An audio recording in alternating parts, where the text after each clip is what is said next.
Why, hello there, everyone. You might have heard a few weeks ago that there was a leak indicating that the PS3, PSP, and PS Vita stores were going to get shut down, and since then it has been confirmed by Sony that this is true.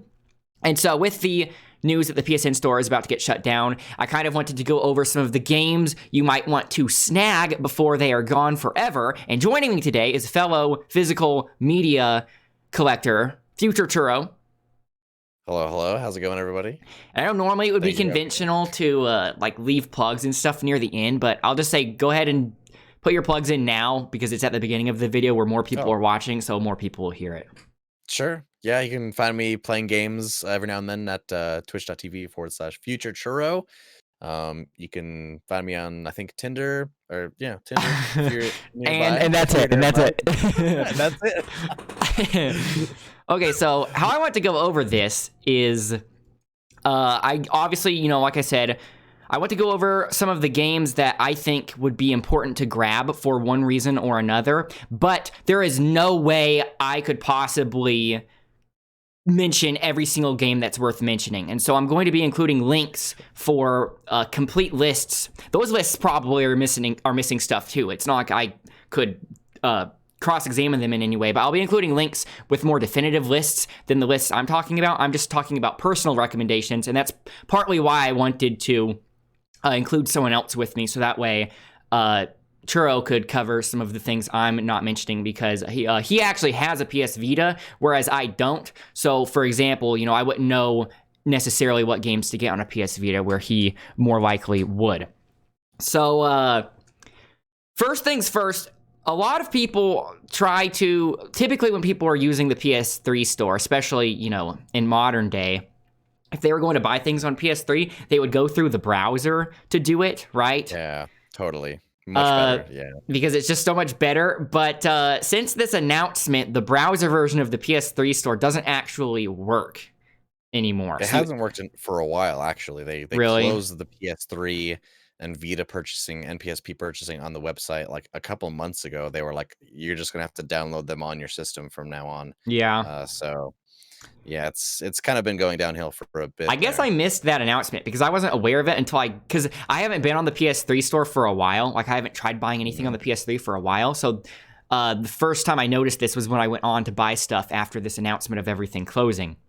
And obviously, like, with yet another digital storefront closing, this is just, another easy time to remind everyone that physical media is better if you want to actually own the stuff you're buying, right? But it's not just that, that's not the only thing that's making this sort of a sour situation, right? Because even though, it is closing, and that just reminds me and everyone else that physical media collecting is better if you want to actually own the stuff you buy, it was expected. Every digital storefront eventually closes. It's inevitable, right? So I'm not faulting Sony for closing the store inherently, right? Yeah, it's just so soon. Vita's not even 10 years old yet, dude. That aside, just fundamentally, the store's closing isn't really that big of a deal.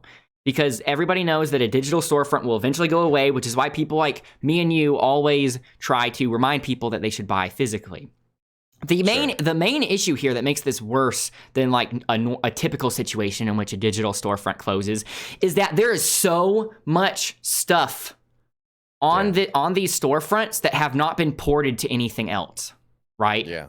So totally. So many games are going to just be completely. So like some of the things are digital only, right? And so once this is shut down, they will literally be unobtainable anywhere. And a lot of these other games, even though you still might be able to buy them physically from like a secondhand dealer on eBay or something, some of these games are going to now be really expensive, or they're already expensive and they'll be even more expensive. And that's like money's no object to you. A lot of this retro collecting, like PlayStation 1, PS2 titles, is pretty much going to be impossible for you because it's just some games are just getting absolutely insane.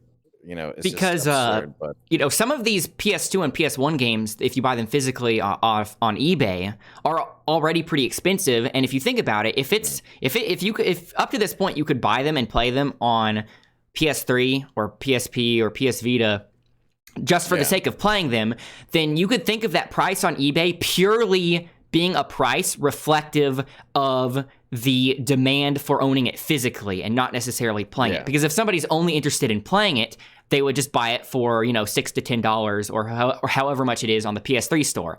And like God Hand, for example, which is the game I want to talk about for sure, is super expensive on eBay just because of the sake of owning a physical copy of it is so valuable. But now, once games like God Hand are gone, the eBay price will be reflective of both people wanting to own it physically and people just wanting to play the game.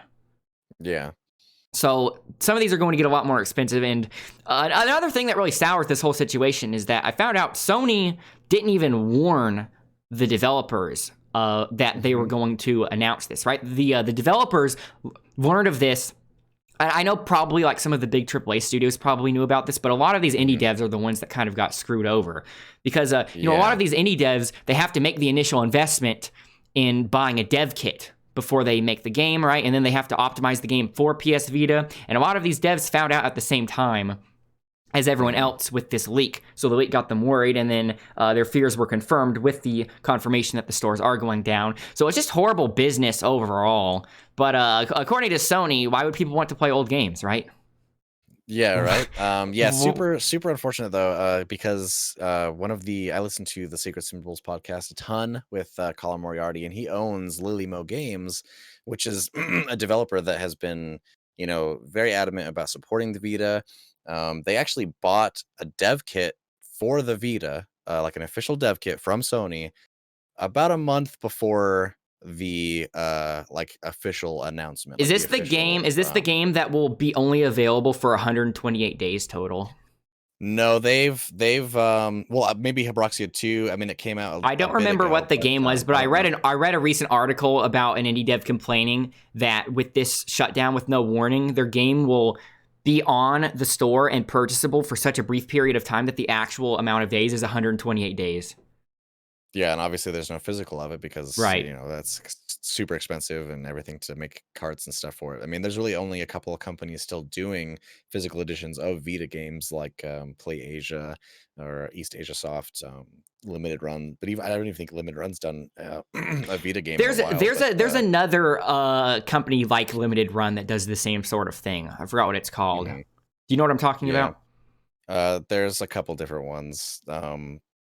But I don't know off the top of my head. It's really weird when developers support a console more than the actual creator of the console. Actual company. Yeah, and that's basically Vita in a nutshell, I would say. It's sort of like the inverse of situations like the Wii U, right? Because the Nintendo Wii U obviously had great first-party titles because it's Nintendo, right? But it had no third-party support, which is what killed it. To touch it, they were like, "What is this thing?" And now you have all of these devs who are supporting, like literally the only thing supporting the Vita, like the devs and their fan base of people wanting to support these indie devs.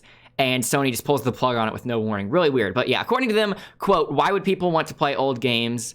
Why would people want to play old games when they could just wait for The Last of Us 1 remake, right? Haha. Right, yeah. Yeah, they canceled Days Gone 2.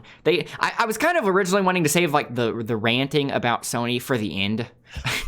But sure. they canceled Days Gone 2 in favor of allocating their resources towards a Last of Us 1 remake, which already got like a remaster port to the PS4. Yeah, and the developer for that game actually kind of was like, look, that's not what we want to do. So they, as far as I know, are off that project, and they are working on something else that is not the sequel to that. Yeah, so it's really strange business management overall. Like I know I'm not being like an old codger right now because, I know that in a lot of situations in which you're advocating for physical media over digital media, I understand that for a lot of people, digital media still might be more convenient for them in some cases. I still buy some games digitally, right? But like the games like I really want to own, or like my favorite games I would want to own physical copies of. But for a lot of other instances, I think it's fine just downloading digitally, right? And some people that live in other countries, a physical copy might be way more expensive than a digital copy, in which case, that's also a factor. So even though I prefer physical media over digital media, I understand that there's still a place for both, and one shouldn't replace the other. Yeah, there's gonna be pros and cons to each. So I'm not this old codger saying like, you shouldn't buy digital games, because I understand all digital storefronts have to go away, and that's, just part of the deal. But what makes this so strange is that their business decision and their management is so bad, like just from a business standpoint, right? Like if I were to put myself in their shoes, just as a pure businessman that didn't care about games, even then I would be saying this is a really dumb decision making. These are some really dumb decisions. They just seem very out of touch. There seems to be a pattern with Sony where they are hot off the heels on a super successful console, like the PlayStation 2. They recently moved. They recently, no hate on California peeps or anything, but they recently moved their main headquarters to California, and a lot of these strange decisions that they've been making have sort of happened after they've moved to California, because in moving to California, they are no longer considering Japan as like a main consumer base anymore. Even though they say it, like officially they say they still care about Japan, because mobile games are so much more popular in Japan and console sales are going down as a result. And so they're trying to sort of allocate their focus and their marketing towards more of a Western market. But even if that's what they're trying to do, I would say this is not the way to do it. The Vitas was actually doing pretty good in Japan recently. The resale and everything market is actually popping off over there. So yeah, you would agree that like the main reason the Vita didn't do well, or like one of the main reasons, was because of the memory card issues, right? Oh, one of the main for sure. Yeah, especially early on. I mean, like you're trying to. Do you mind? Yeah, telling people what that is in case they don't know. So basically, Sony had proprietary memory cards for their Vitas, and same with the PSP, but you could find some replacements, some third-party ones pretty quickly on the PSP. But the Vita, super expensive memory cards that didn't even really hold that much, and I think like the one that I have, the most expensive one, is normally like $170 for 62 gigabytes, which is insane.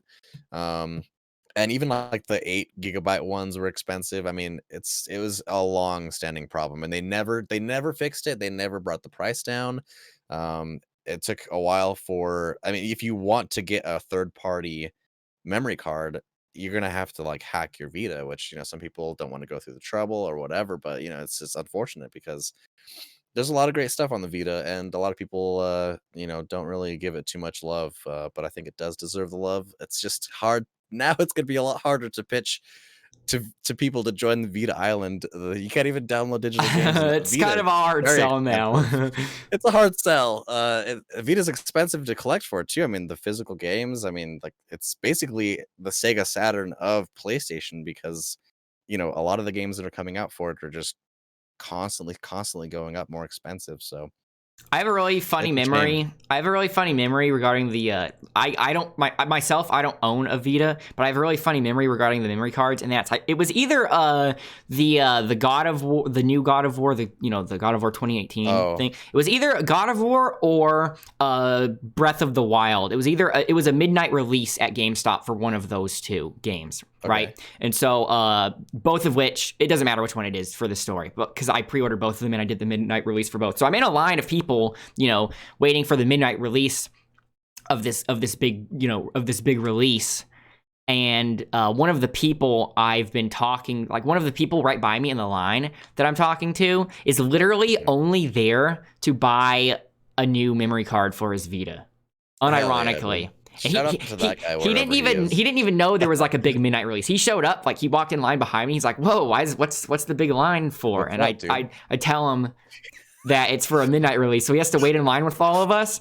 And when we finally get to the counter, everybody there is buying the midnight release, right? The employees are frantically, like they just have stacks. And then when he got to the counter, he asked if they had any PS Vita memory cards, and the employees just started laughing because they thought it was a joke, right? Because everybody there was obviously there for the midnight release, and they started laughing. He's like, "Wait, you guys aren't here for?" You guys aren't here for Vita memory cards too? Like, what's going on? But then he had to say, like, "No, I'm serious." Oh, they just stopped laughing. Oh, let me go check the back, and they had to go check the back and get it.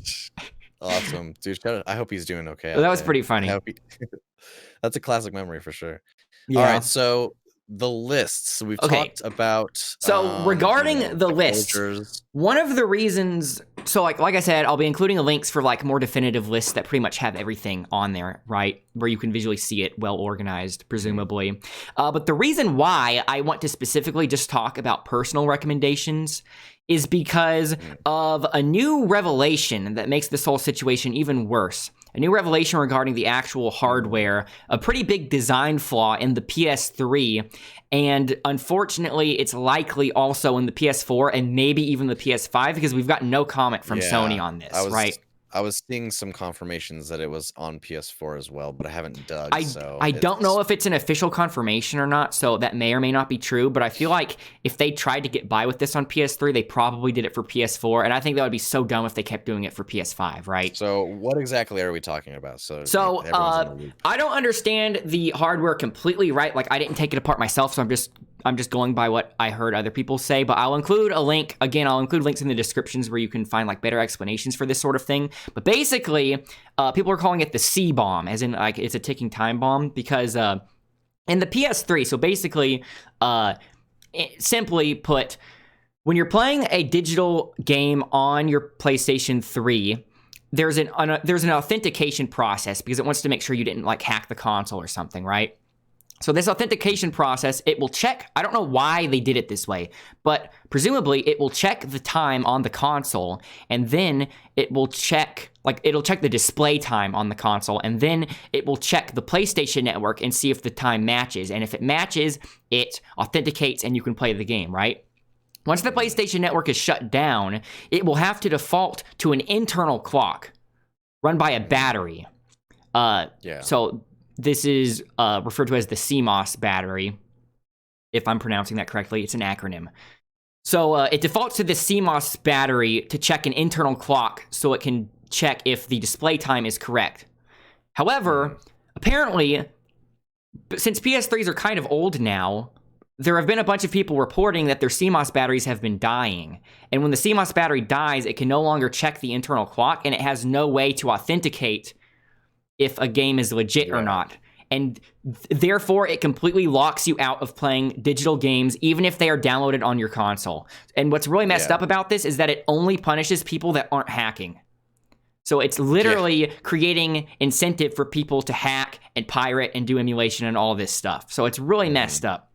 And and it kind of it's I was watching a video on like the process of like what it would look like. Someone like opened up their PS3 or I think their PS4 as well, and like just basically cut off the battery, like just made it so it wasn't there, and then put it all back together, and the game starts to boot up, but it goes to link the trophy information, and since it can't link up, it just like cancels out and gives you the it's like every single one of the games. This part of the system sort of saves memory for like weird miscellaneous things. Like I heard a way on one of these videos I watched, a way to check if you're like a way to check right now if your CMOS battery is dead is apparently that part of the hardware is where it saves your theme settings. So it doesn't actually save the themes there, but it saves your theme settings there. So if you turn on your PS3 and it's booting up with the default theme each time, even though you change it back, that means it's dead. Which means once the PlayStation Network is shut down, you won't be able to play your games that are downloaded. Unless you have bootleg themes like your boy does, where I just download them from the PS3 Maybe. browser. I don't know if that would be different because because it technically wouldn't be like checking to see if the theme is downloaded. I don't know. Maybe. I'm not sure on that one. I don't know if that would work. But that's so messed up because, like I said, it's literally incentivizing people to hack. And so for this reason, this is why I would actually advise people not to go out and buy every game on the PlayStation Store, right? Because, plausible or not, I'm still tempted to go out and buy like every game on the PlayStation Store before it goes away because, I want to make sure I have it. But if you go out and spend hundreds of dollars on all these games on the PlayStation Network store only for your console to lock you out of playing them in like a year's time or maybe even less, then you pretty much wasted a bunch of money, right? So personally, I would advise just picking up games that you want to play, right? and you'll probably play them within like the next year or so before your CMOS battery dies. Probably, like, in theory, people will eventually come up with a way to repair it or like come up with a replacement battery or something. But as of right now, there is no like plausible way to repair it or buy a replacement or anything, And at the moment, this is still kind of a moving story, so definitely keep up on it. This literally, like, just, like I said, it's a new revelation. So, I mean, it definitely is well-timed, so that way people don't go out and buy everything on the PSN store. But it's just, Sony has a lot of bad PR right now, and I just want to look into it. Even though I myself have never owned an Xbox, if I do eventually invest in a next-gen console, being a PS5 or an Xbox Series, Xbox Series X Series X is definitely the way to go, just in the sense that Xbox is being way more consumer-friendly this generation than Sony. Sony's kind of resting on their laurels since they were able to pretty much get by easily last gen because of all of their exclusives. They're still lacking in the exclusive space. Sony's obviously doing amazing job with that. I would argue Microsoft is no longer lacking in exclusives because of their acquisition of Bethesda. Obviously, that's not going to be very apparent right now, but like in a couple of years, they're going to definitely be flexing that, and I think that'll finally make them competitive. Sure. I mean, as someone that has a PC, it's like that doesn't even really... When I say like a Microsoft exclusive, I mean it would be on Xbox console and PC. Sure. All they would need to do was prevent it from going on PlayStation, and then it makes it more competitive by proxy, right? Totally, for sure. So now I'm going to get into the list. Is there anything else you wanted to mention before I start talking about my list? What are the dates for the closures? Thanks. So what's funny is if you search this on Google. The last time I searched this on Google, the first result that came up was Polygon's article talking about this, and their dates were actually wrong. So, fortunately, when I read that, I remembered thinking, like, hold on, that's not the date I remember. Because with the Vita being the newest of the three, with it being way newer than the PS3 and PSP, strangely, its date is a little bit later than the shutdown for the other things. But in this Polygon article, they had it mixed up. So, like, it would make no sense if the Vita got shut down before a PSP or a PS3. So, make sure if you're looking this up, you're actually, like, getting a good source, because Polygon's article was wrong when I looked at it. But the PlayStation 3 and PSP stores will be closed on July 2nd. And the Vita store, likewise, will be closed on August 27th. Yeah. Mm-hmm. So, that doesn't leave very much time. Not a lot of time, in my opinion. I mean, like, especially if you're, I hear about the battery thing, but I still want to go out and buy these things, doesn't give you a lot of time to really save up for this kind of stuff. So especially if you're like me and you're like, oh my God, look at all these games that they're going to be gone forever. I know for a fact, once I'm done with this video, I'm going to think, oh man, I should have mentioned that one game, Yeah, there's always there's over 2,000 games that are going to be not on these systems anymore. So I wanted to make sure, like, I spent enough time to make a decent list, but I also didn't want to take so much time that the video would only be up for like a few days before July 2nd, because I want this video to be up early enough that people can still find it helpful. You know what I mean? Totally. Yeah, for sure. So let's go ahead. Plus, I would advise, like, if you see other YouTube videos kind of talking about the same thing, like saying like buy these games before they're gone, go ahead and watch those too, because like their lists are probably different from my lists. This is sort of a very collective effort right now, because Sony is giving people no resources, and like they're giving people no resources to help at all. So it's pretty like community driven right now. Yeah, lots of hidden gems out there that maybe aren't as well known, so it's good to kind of get an eye on all the stuff that's available. So the first few games I want to talk about are digital-only games. So, like, games that once the PlayStation Network is shut down, these will become unobtainable anywhere, right? Yeah, totally. So the first one I want to talk about is Darkstalkers Resurrection.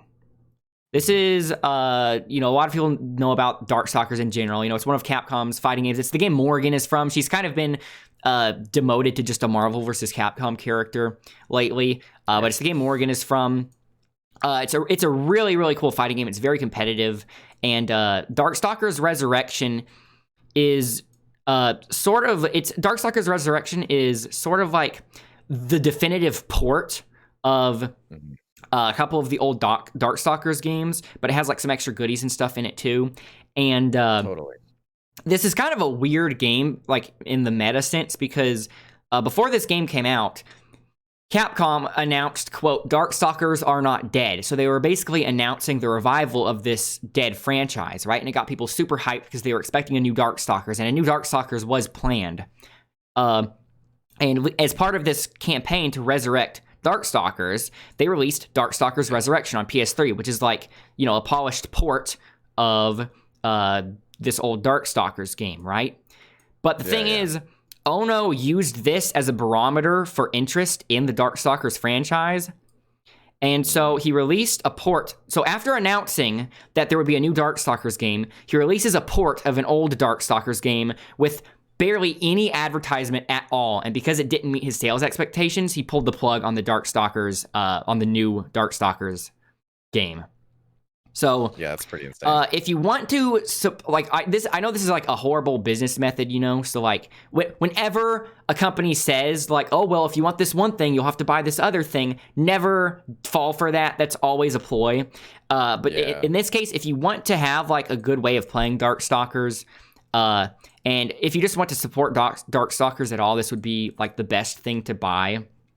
Also, I'd imagine that like buying some of these fighting games and putting them on your PS3 would have extra value because like not only you can play it, but I'd imagine that like in some of these like weird like side tournaments and stuff, people are going to want consoles with these games, right? And so your console would basically get the added value of being valuable in the eyes of these tournament organizers who would try to search out these finite amount of consoles with games like Darkstalkers downloaded onto it, right? Totally. Also, I just want to give a shout out to all the avatars on PS3 because with the PlayStation Network store being shut down, all the unique avatars will go away too. I don't care. I've never cared about the avatars at all. I was always saying like, I'm never going to spend money on an avatar. That's stupid. That's dumb. Why would I want to give them money for an avatar? But I did buy the avatars for Darkstalkers Resurrection just because now it can kind of be a flex once the PSN store goes down. I can kind of flex those avatars on PS4 and then on PS5 if I ever get one. I don't know if I will though. And those are not available on the PS4 avatars? I checked and I'm pretty sure they are not. So yeah, I didn't want to like buy all the avatars before they're gone because why would I want to spend a significant amount of money on that? But I wanted to grab at least like one avatar. I wanted to grab like at least a couple avatars to flex on PS4 if I ever wanted to. And the Darkstalkers avatars are pretty cool. There's an avatar for each of the playable characters, and the art is really good. They did new art. Like I said, it's a port of an old Darkstalkers game, but they did like new art for it and everything for like the title screens and stuff, and it's really, really good art. Nice. I want to make sure you get one that really resonates with you. A nice avatar. I've got a Disgaea avatar, so that shows how much of a fucking I'm going to be getting a new Gundam avatar for competing in the new Gundam versus tournaments with my brother. And I'm pretty sure once I get the avatar, it'll be very unlikely that I'll swap it for anything else. Sure. Yeah, that makes sense. It takes, but at least you have it when you want to switch. It takes ESL a while to send out the rewards though, so it'll probably take like about a month. So I'm waiting on that. Also, as I'm going through this list, I know I've already told you, but when I mention something, if it's also, I haven't actually seen Churro's list yet, so he'll be doing his list after mine. But if I mention something that's also on his list, like I'm encouraging you to like interject and like corroborate what I'm saying or like second me or something like that. For sure. So I'll put a little dash on it so I don't have to. Yeah, but go ahead. Another fighting game. I'm still talking about digital only games, at least in the West, is and this is another, like I said, another fighting game. Cyberbots, I forget the subtitle. Cyberbots is the game that Jin Saotome is from. Jin Saotome from Marvel vs. Capcom. A lot of people don't know the game he's from, but he's from a fighting game, like a mech fighting game called Cyberbots, right? And this is right up my alley because I love fighting games, I love mechs. I kind of wish this was like a bigger franchise. It's also the game Cyber Akuma is from. You can play as like a mech Akuma. So you can have Jin Saotome pilot a mecha Akuma in the game, right? That's so cool. It never ever got an English translation. So even on the US PlayStation Network, if you get this game, it'll be in Japanese. So it's quite an obscure pick. And the gameplay isn't really as deep as other fighting games or anything like that, but it's just an obscure pick and it's so cool, right? I decided to grab that because it was cheap. And for sure. I'm pretty sure there's no way, like maybe in Japan there's like a physical copy of it or something, but I'm pretty sure in the West there's no physical copy, and this has never been ported to anything else. So PlayStation 3 is where you would get Cyberbots if you were wanting to play it officially. Okay. Good pick. Good pick. So another, and there's kind of an asterisk by this when I say digital only, but Tokyo Jungle is so it did technically get a physical release, right, as a collection with like 2 other games, but it was super limited quantity, right? Yeah. So even though it's pretty rare. So even though it technically got a physical release as like a bundle, it's going to be really rare and expensive, so it's basically like a digital only game. Tokyo Jungle, it's kind of hard to give an elevator pitch for this game, but basically it's really weird. Like, I don't know if anybody would have a like, whoa, I can't wait to go home and play Tokyo Jungle. My son loves Tokyo Jungle. I don't know if anybody would be like that. It's more like something you'd want to play just to play something weird. The premise, though, is that humans, for one reason or another, are completely gone from the planet, right? So, like, you know, lots of times people do simulations of, like, what the Earth would look like a year, 5 years, 100 years, 1,000 years on Earth, or what the Earth would look like after, like, if humans just disappeared one day or if humans all died. So this is basically all humans are gone, and Tokyo is being overgrown by this vegetation, right? And animals sort of show up. So you only play as animals. So you're playing as animals in an overgrown Tokyo, and you reproduce with other animals, and you know, as an animal would do. And that's pretty much the elevator pitch. It's very strange. You might want to look into it. Definitely look up some gameplay, see if it's you know, something that piques your interest. It's a pretty cool little game to have, though, for sure. These next 2, I forgot. I don't remember if I checked this myself, so I'd want to ask you. I saw some kind of Ape Escape thing on the PlayStation 3 store, right? Yeah. Does the PlayStation 3 have the old Ape Escapes, or is it like a new PSN only Ape Escape? So there is, I think, Ape Escape 2, but it's also available on PS4 as one of their PS2 games that they made with trophies. I'm pretty sure there's like it's either on the Vita or the PS3. There's like a new Ape Escape thing, right? I think there might be, but regardless, referring to the PS4 one. Regardless, like any of the Ape Escape things, classics. Any of the Ape Escape things that are exclusive to the PS3 store or the PS Vita store, or like the classic Ape Escape games, you know, those would all be worth getting. Those are first party Sony games. They kind of tried to push it to be like a Sony mascot, but then they just kind of dropped it. I kind of wish that they would stuck with it, because I think the Ape Escape would have been a pretty strong mascot for Sony, because they always seem to be like in a weird mascot crisis, right? Because they had Ape Escape original. They had Crash and Spyro, right, for a while, and then they tried to do like Ape Escape, and then in the PS3 era, it's like they tried to push Sackboy, but it didn't really stick. Had the cat, the PlayStation cat. I don't know about what is it, Toko?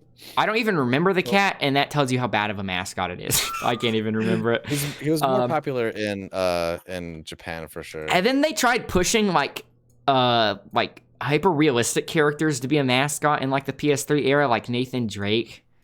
Even though I don't think like real looking humans make a good mascot per se.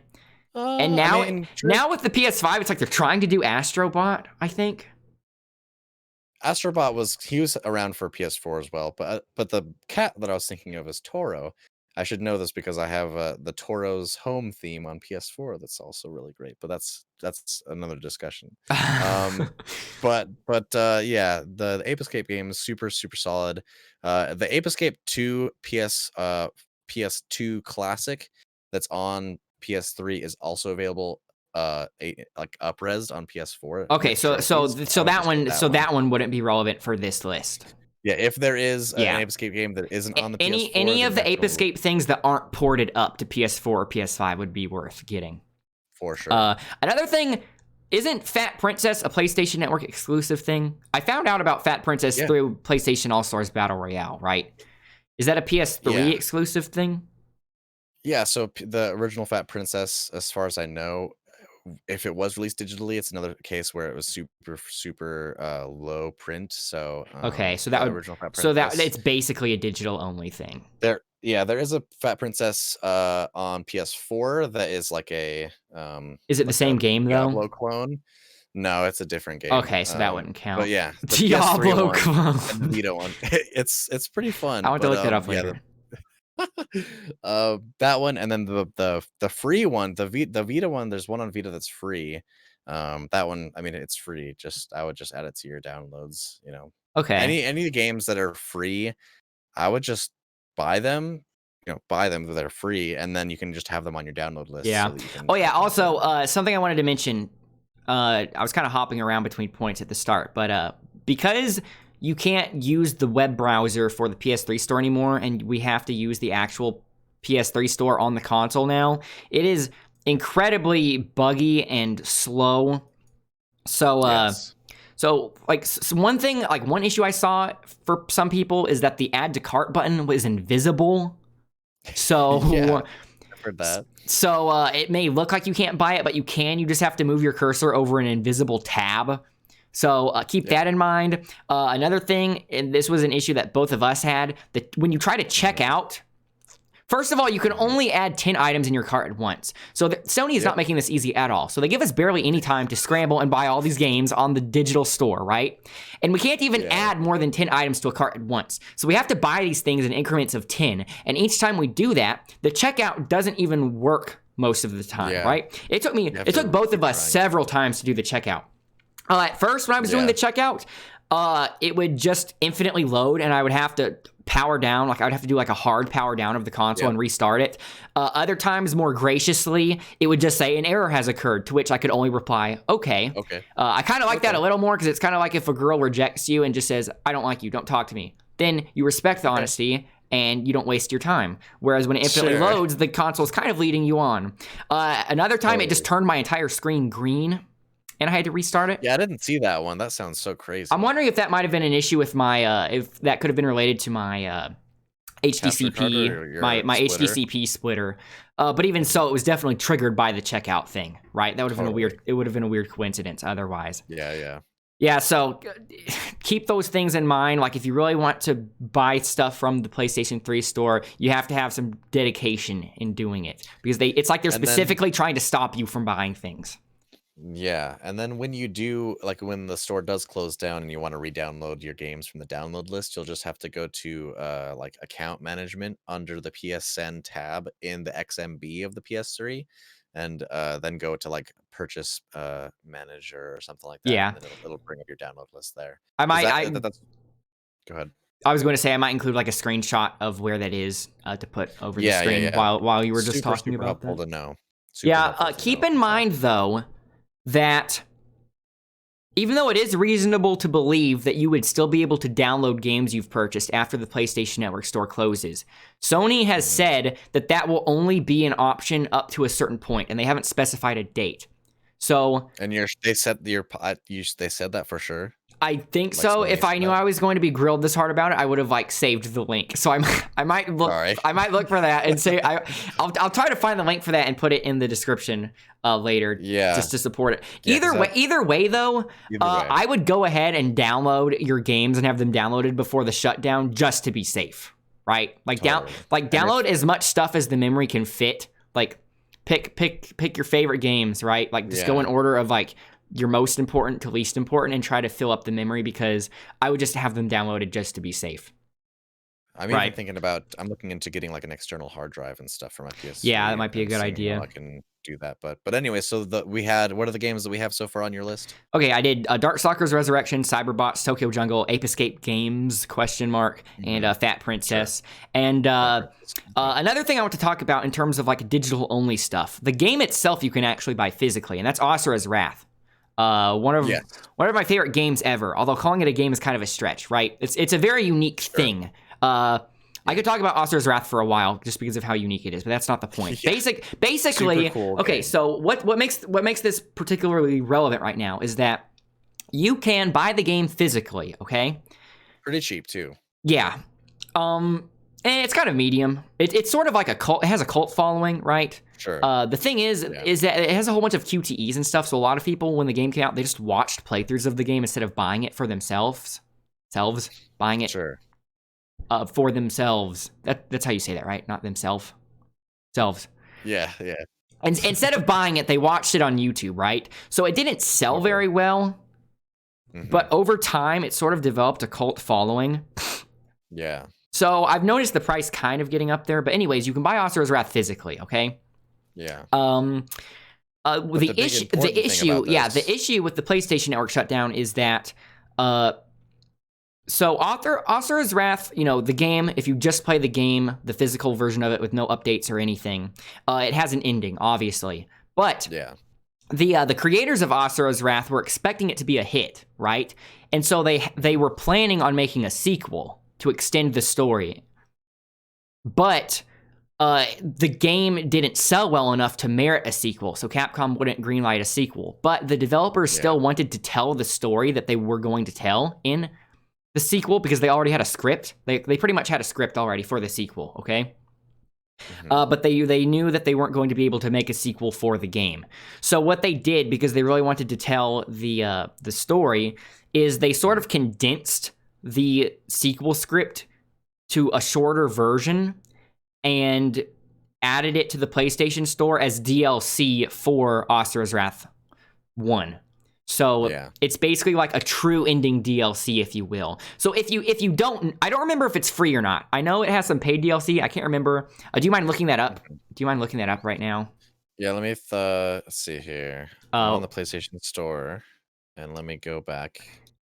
And so I'll let you know. So yeah, while you're looking that up, I'll explain it. So a lot of people, because this was kind of like, Capcom's still kind of scummy when it comes to like DLC stuff, but like this was definitely like in the middle of where Capcom was super scummy, right? So a lot of people, understandably, were kind of upset if they see that like the true ending is locked behind DLC, because if it is paid DLC, that's kind of lame that you have to like pay to see the true ending, right?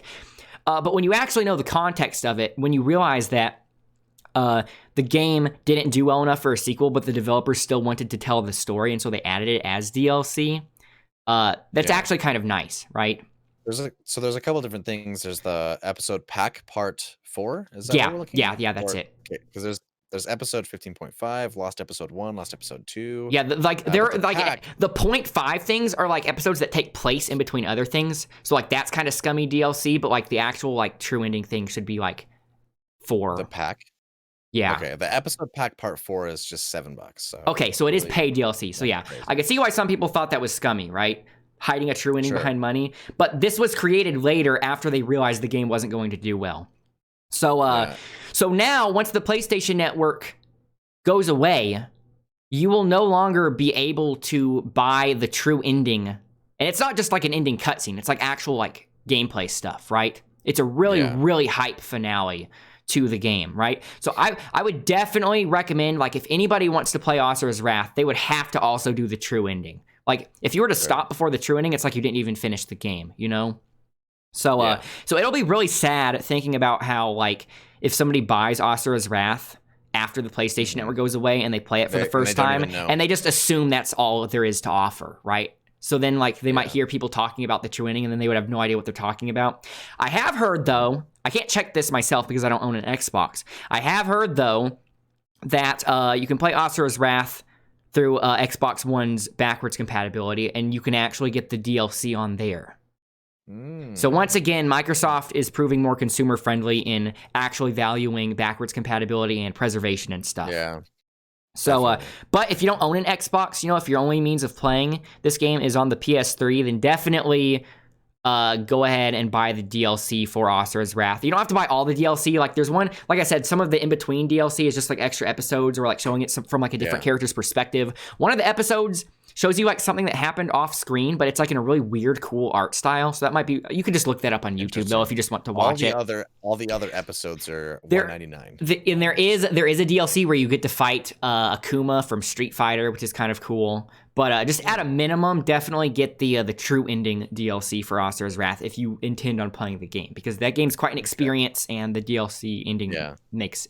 And I'm sure, and mentioning this, this represents all of the DLC, right, for any game on the PlayStation, right? So like, even if it's like any kind of DLC for any game, even if it's physical games, are going to go away. So this is kind of like the flagship I wanted to talk about the flagship of DLC going away.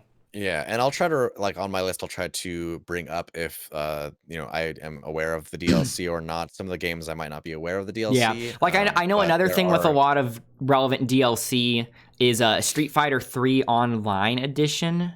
Oh yeah, that has a bunch. A lot of good things with that. I've heard that's a good version of Street Fighter 3, and it has a bunch of DLC on there. So that's another thing with DLC. Totally.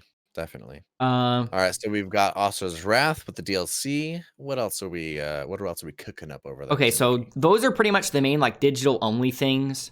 There may be some other digital only things, but those are the things that I know are like digital only. So now I want to move on to games that you can technically still buy physical versions of, but because of how expensive they are, it makes it where getting it on the PlayStation Network is pretty much the only. I kind of foreshadowed this already with God Hand, talking about how like God Hand isn't necessarily, you know, PlayStation Network digital only because it's a PS2 game, but if you were to buy a PS2 copy of it, it's super expensive. So even though these aren't technically digital only, if you want to buy it at a reasonable price, then you pretty much would have to get it on PlayStation Network, right? So you could say this is a segue into God Hand, I guess. Yeah. That's is this where you're starting? I'm God Hand, long story short, is the best game ever. If you don't believe me, you can check IGN's review. IGN gave it a 3, so you know it's really good.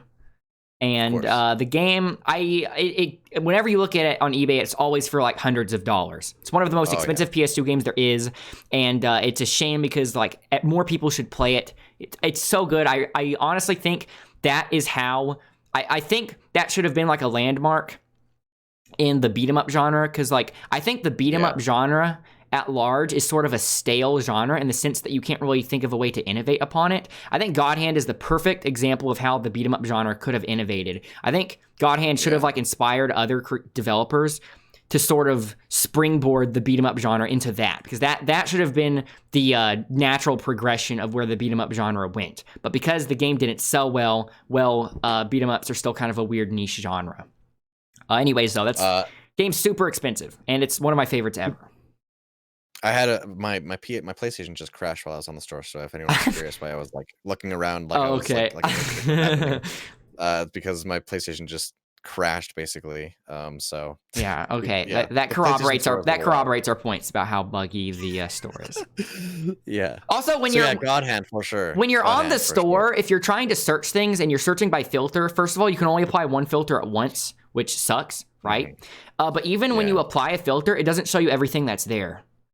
Like if you there's a trick. If you do a filter and you filter for fighting games, it won't show you all fighting games, because I know there are certain fighting games on the PlayStation Store that aren't showing up when I look at the games through the filter. So you have to manually search for some of these things individually, and there's no fast way to type it because it's like a weird like dial. Your best luck on the PSN PS3 store is going to be searching these things, and if you're looking for kind of like an overall everything of like say all the PS2, PS1, we can post the links down below, but if you are curious, you can search classics. Why do you say we? I'm the one doing it. Don't volunteer me for stuff. I provided the links. Okay, and I'm just kidding. I'll provide the links for those to put in there for the individual PS1, 2, and 3 if you want to do that. But that's, in my opinion, that's the best way to like see what's available. Another thing I want to mention about God Hand and all of these other games like PS1 and PS2 ports. So these PS1 and PS2 ports that you can buy physical copies of, albeit very expensive, on the PlayStation Network store, they are all $6 to $10, I think, right? Yeah. Everyone I've seen is somewhere between $6 or $10. So God Hand is $10, $9.99. PS1, you're looking 6 to 10. PS2 is mostly all 10, mostly. Yeah, and then which is super cheap PSP compared to the games. price that you would have to spend if you're buying it physically. Some PSP games, oddly enough, 15 are the most expensive of the bunch. So and a lot of these PS1 and PS2 classics, if you buy them on PS3, you can then download them on PSP, right? As well. Yeah, your PSP and your Vita, mostly the PS1 classics. Mostly because I know God Hand you can only play on PS3, so I know not all the PS2 games you can play on PSP, but like some of them you can. As far as I know, it's only PS1 games on PSP and Vita. Okay, so if it is PS2, it's probably only a few. So yeah, I own a PSP, but I've never really dabbled in its store. I pretty much just use PSP exclusively to play Monster Hunter, so that's why I have him answering that stuff. Fair enough. So another really expensive game, this is actually a pair of games, a really expensive, just like God Hand, is Shin Megami Tensei Devil Summoner 1 and 2. Yes. It's a really big subtitle, so I didn't write all of it down, but it's not it's not the 3 words Shin Megami Tensei. It's actually the acronym SMT. SMT Devil Summoner. If you type in SMT Devil Summoner, they should both show up. It's the games with Raido in it, who's a character in the games. It's like SMT Devil Summoner something something SMT Devil Summoner 2 something something, right? These are two. SMT Nocturne, SMT3 Nocturne is also on this store, and I would be recommending you get SMT3 Nocturne, but SMT3 got a port to the Switch that's only out in Japan right now, and the Switch port is coming. It's coming in the West for Switch. However, I've heard that it's a very bad port, like really bad. Like the menus lag, the audio. It's still using compressed files and stuff, even though the music in it's really cool. Whoa. Yeah, it's a really bad port. So, but when the Switch version releases in the West, it's also going to get a Steam port, and the Steam port isn't out in Japan yet, so we don't know what the Steam port is like.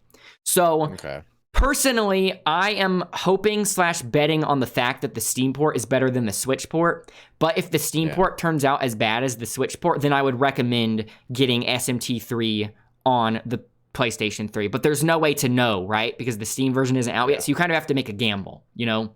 Totally. Do you want to buy like a decent port of SMT3 on the PlayStation Network, or do you want to kind of make a bet and hold out and hope that the Steam version is good, right? But SMT Devil Summoner 1 and 2, SMT Devil Summoner 1 and 2, neither of them have any ports or anything announced. So the only other way to get this would be to buy them for super expensive on eBay or something. So these are the two main SMT games you should get.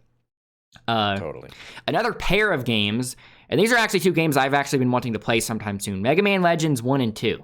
I feel like those don't need much introduction, right? In addition to Mega Man Legends 1 and 2, there's actually another Mega Man Legends game. Not 3, unfortunately, but it's a spin-off, The Misadventures of Tron-Bon. And I don't even think Mega Man Legends is in the title. I think it's just called The Misadventures of Tron-Bon. That is one of the most expensive PS2 games I've ever seen. It's like PS1. Thousands... Is it? Oh, yeah, PS1. I've ever seen, like, thousands of dollars. Literally the most expensive PS1 game that I'm aware of. And a lot, like, even when I go and talk to, like, the guys at the shops that I like to visit for retro games, like, as far as we know, that's the most expensive selling, actually selling for. Yeah. So PS1 unless you want to spend thousands of dollars on some obscure PS1 game, then I would recommend buying it for $6 on the PS3 store before it gets shut down, right? Yeah. Oh, yeah. Totally. Oh, yeah. And Mega Man Legends are also very expensive, too. Yeah, those are pretty expensive, too, which is why I mentioned them. Yeah. But, like, Misadventures of Tron-Bon is, like, super disproportionately expensive. So, yeah, all of the Mega Man Legends things... All of the Mega Man Legends things I would... I haven't played them yet, but I've heard good things about them, and I want to play them, right? So, like, I actually want to get those because I actually intend on playing them sometime in the near future. For sure. Another Mega Man game, while I'm on Mega Man, might as well mention it. So, I saw Mega Man X4 was on there. Some of the other X games might be on there, right? Yeah. So, you might know already that Mega Man... All the Mega Man X games have technically been ported already through Capcom's Mega Man X Legacy collections. However, the input lag is so bad on those ports. Damn. Input lag's really bad. It sort of varies by system, right? I think the Switch is the worst. Weird. But the input lag, like Mega Man X4 is so good, right? I think Mega Man X4 is the best Mega Man X game. But the input lag definitely does kind of hurt the fun in the X Legacy collection. Because the kind of games that execution is it's a very execution heavy game. It's like it's the epitome of an action platformer, right? So not only the platforming, but the action, would require, good reactions and everything. And so it feels so lame when you like miss a jump or you get hit and knocked back just because of the input lag. So even though you can technically play that in the X Legacy collections, if you want to play it with not that, like if you want to play it without the insanely high input lag, then I would recommend getting Mega Man X4 on PlayStation 3. And then another thing I haven't played yet, but I actually intend on playing sometime soon, I've been wanting to play, is Xenogears. It's one of it's one of Monolith Soft's old games, and Xenoblade Chronicles 1 was my first Monolith Soft game, and since then I've played every Monolith Soft release after Xenoblade Chronicles 1, so I've really been wanting to go back to play some of their older games, but I didn't even know Xenogears was on here. If I knew Xenogears was on here, I probably would have played it already, but I just saw it on there when I was browsing through the store. So I'm sure there are a bunch of other good JRPGs on there as well, right? For sure, yeah. Like I have Vagrant Story. I have Vagrant Story on here too because that's another JRPG I want to go play. So yeah, there are probably a bunch of good JRPGs, but Xenogears is one I definitely want to play sometime soon. Like, if you like Xenoblade Chronicles, or Xenoblade Chronicles 2, or Xenoblade Chronicles X, you might be interested in playing Xenogears because it's one of the older Monolith Soft games, and it would be kind of interesting to see how that is. Yeah. Then Vagrant Stories, like I said. Who makes Vagrant Story anyway? I forgot. Squaresoft, isn't it? Is it Square? Might be, yeah. Yeah, I'm pretty sure. I mean, I can go double check real quick. I always hear, like, every now and then I hear about the game, but it's such an enigma to me because I've never, like, seen gameplay or anything, but the art looks really good. Oh, yeah. The very unique looking game for sure. Okay, so the last game I want to talk about in terms of how expensive it is, if you were to buy it physically, is Strider 2. Yes. Strider 1 is available on the PlayStation Network as well, but I don't feel the need to mention Strider 1 because they actually made Strider 1 playable on the Switch through Capcom's new, like, arcade collection thing. Okay. It's kind of weird. So how they market it is you can download the Capcom arcade collection for free on the Switch, which comes, like, with one or two arcade games, but then you can buy, like, expansion packs to add more games to it, and one of these packs has Strider 1 in it. Okay. Which looks like an okay port. Like, I don't know if it's great or not, but, like, it's playable. You know what I mean? But Strider 2 is not on there. So Strider 2 is, by proxy, is just way more valuable than Strider 1 now. For sure. Yeah. I agree with that for sure. I got that one on my list too, so I'll snatch that off there. So so like Mega Man, like the Mega Man X games, you know, I have a few other games I want to talk about that are still technically playable, but maybe not playable in the same way that it was originally intended. You know what I mean? Or like it's not the same version as it was initially, right? So like, oh, okay. So like Mega Man X4 was never meant to be played with that kind of input lag, right? So if you want the authenticity of the original release, you'd have to like not get it on the X collection. So for this next one, you actually brought this to my attention because I didn't know this. But Castlevania Symphony of the Night is ported on PS4. Oh, yeah. It's ported on PS4, bundled with Rondo of Blood. But you said that they redid the voice acting in the PS4 port, right? I mean, I didn't know that. As far as I know, the cheesy voice acting that we all know and love, as far as I know, is gone. I mean, I remember people talking about it when it came out. So unless I'm wrong, I apologize. Yeah. So if that's true, if that's true, then if you really want to play the game with its full original authenticity, then getting it on PS3 would be more of an authentic way to play it than the PS4. Even though I'm sure like the redubbed version is fine on the PS4 if you just want to play the game. But if you're like really into just playing it as it was originally released, then that's something you might want to consider. Another thing I want to bring up is like obviously the Crash and Spyro games, right? Yeah. Can you play those on PSP? Because those are PS1 games. So can you play it on PS3 or PSP? So I've been able to play Spyro games on my PSP because I used to take it to work and on my lunch breaks I would play Spyro on my PSP. So I'm sure that the Crash games are like that as well. Yeah, Crash, but I would imagine either way there are some PS1 games that won't work on your PSP or Vita. So it's a toss up really. Either way, the reason I want to mention these is that they're still technically playable because of the Insane trilogy for Crash, and the Spyro Reignited trilogy for Spyro, but obviously it's a remake, and so you're not going to get the same kind of nostalgic effect, right? Yeah, totally. Because I don't think the original Crash trilogy or the original Spyro trilogy has been upported to anything since PS3, has it? Not that I know of, no. Yeah, so if you want to like play the original versions, then just for the nostalgia factor, then you can get them on here. But if you just care about playing the games, then you know the Insane trilogy is good.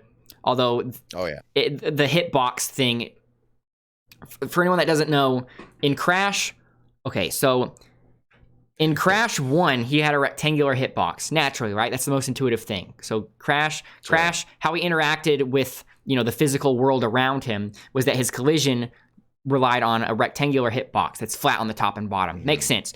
On the original, so that was on original Crash 1.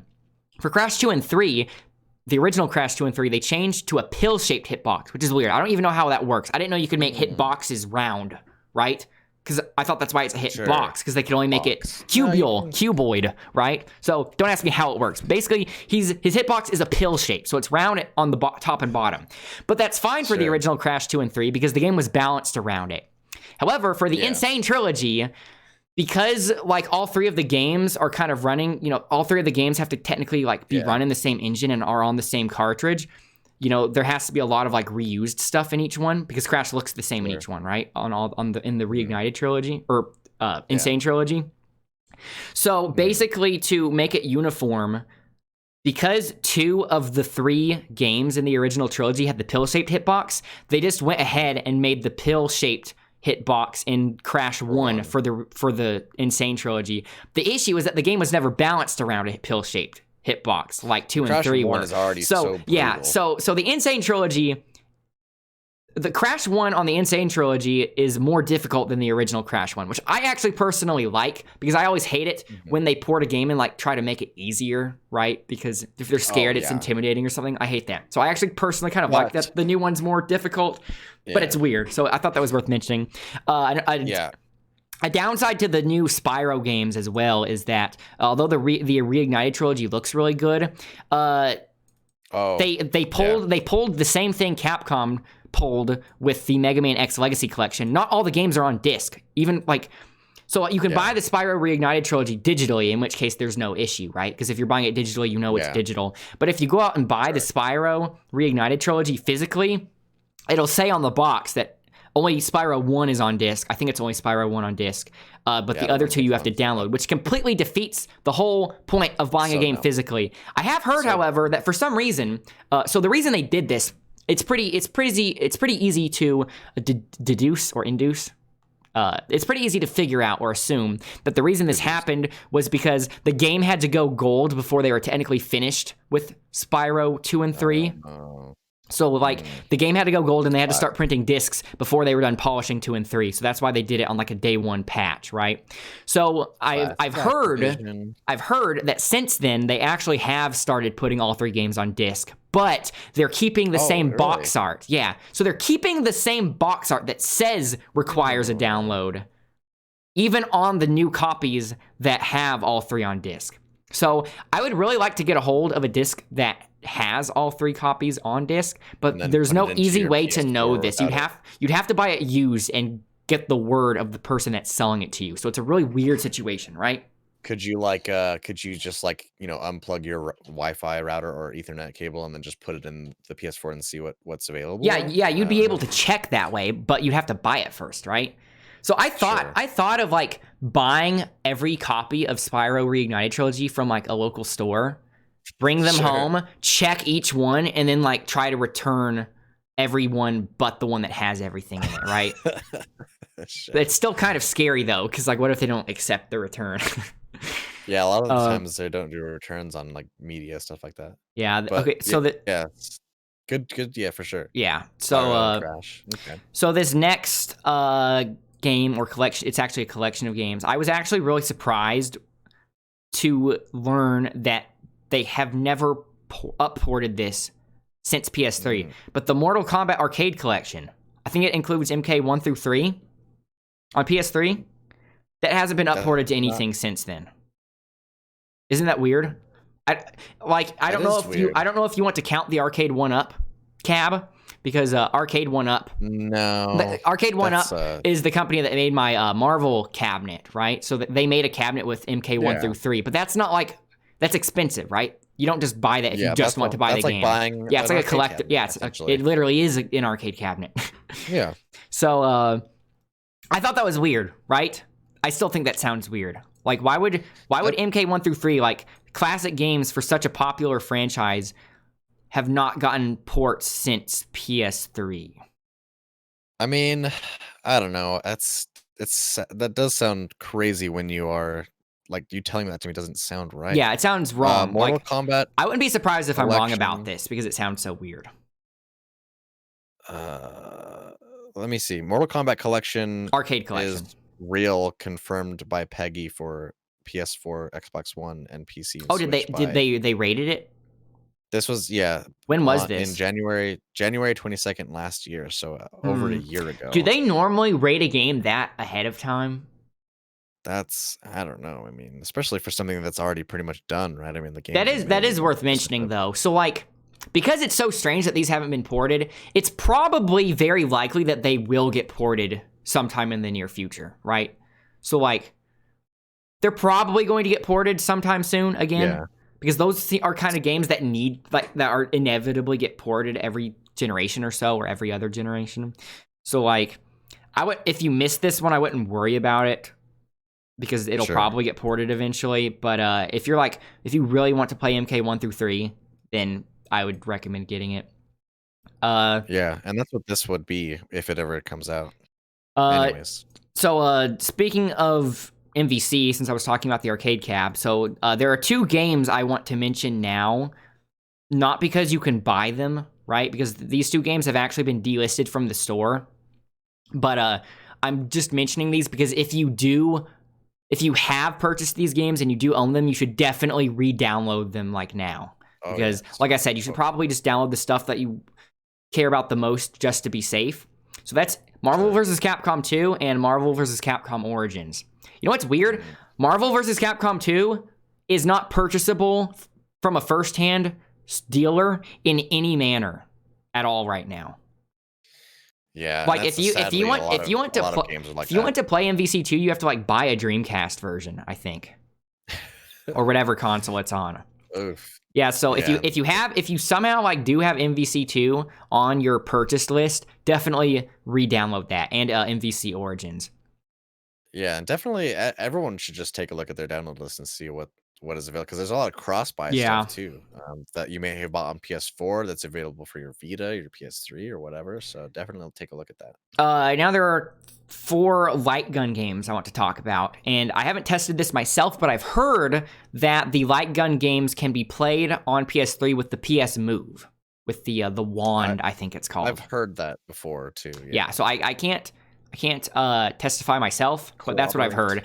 And like I would say that makes sense, because why would they want to sell a light gun game on PS3 if it couldn't use PS Move? Because what else could you use? Because for anyone that doesn't know, if you want to play like some of the old light gun games with the original hardware, you actually have to use a CRT TV. Yeah. Because it won't work. Yeah.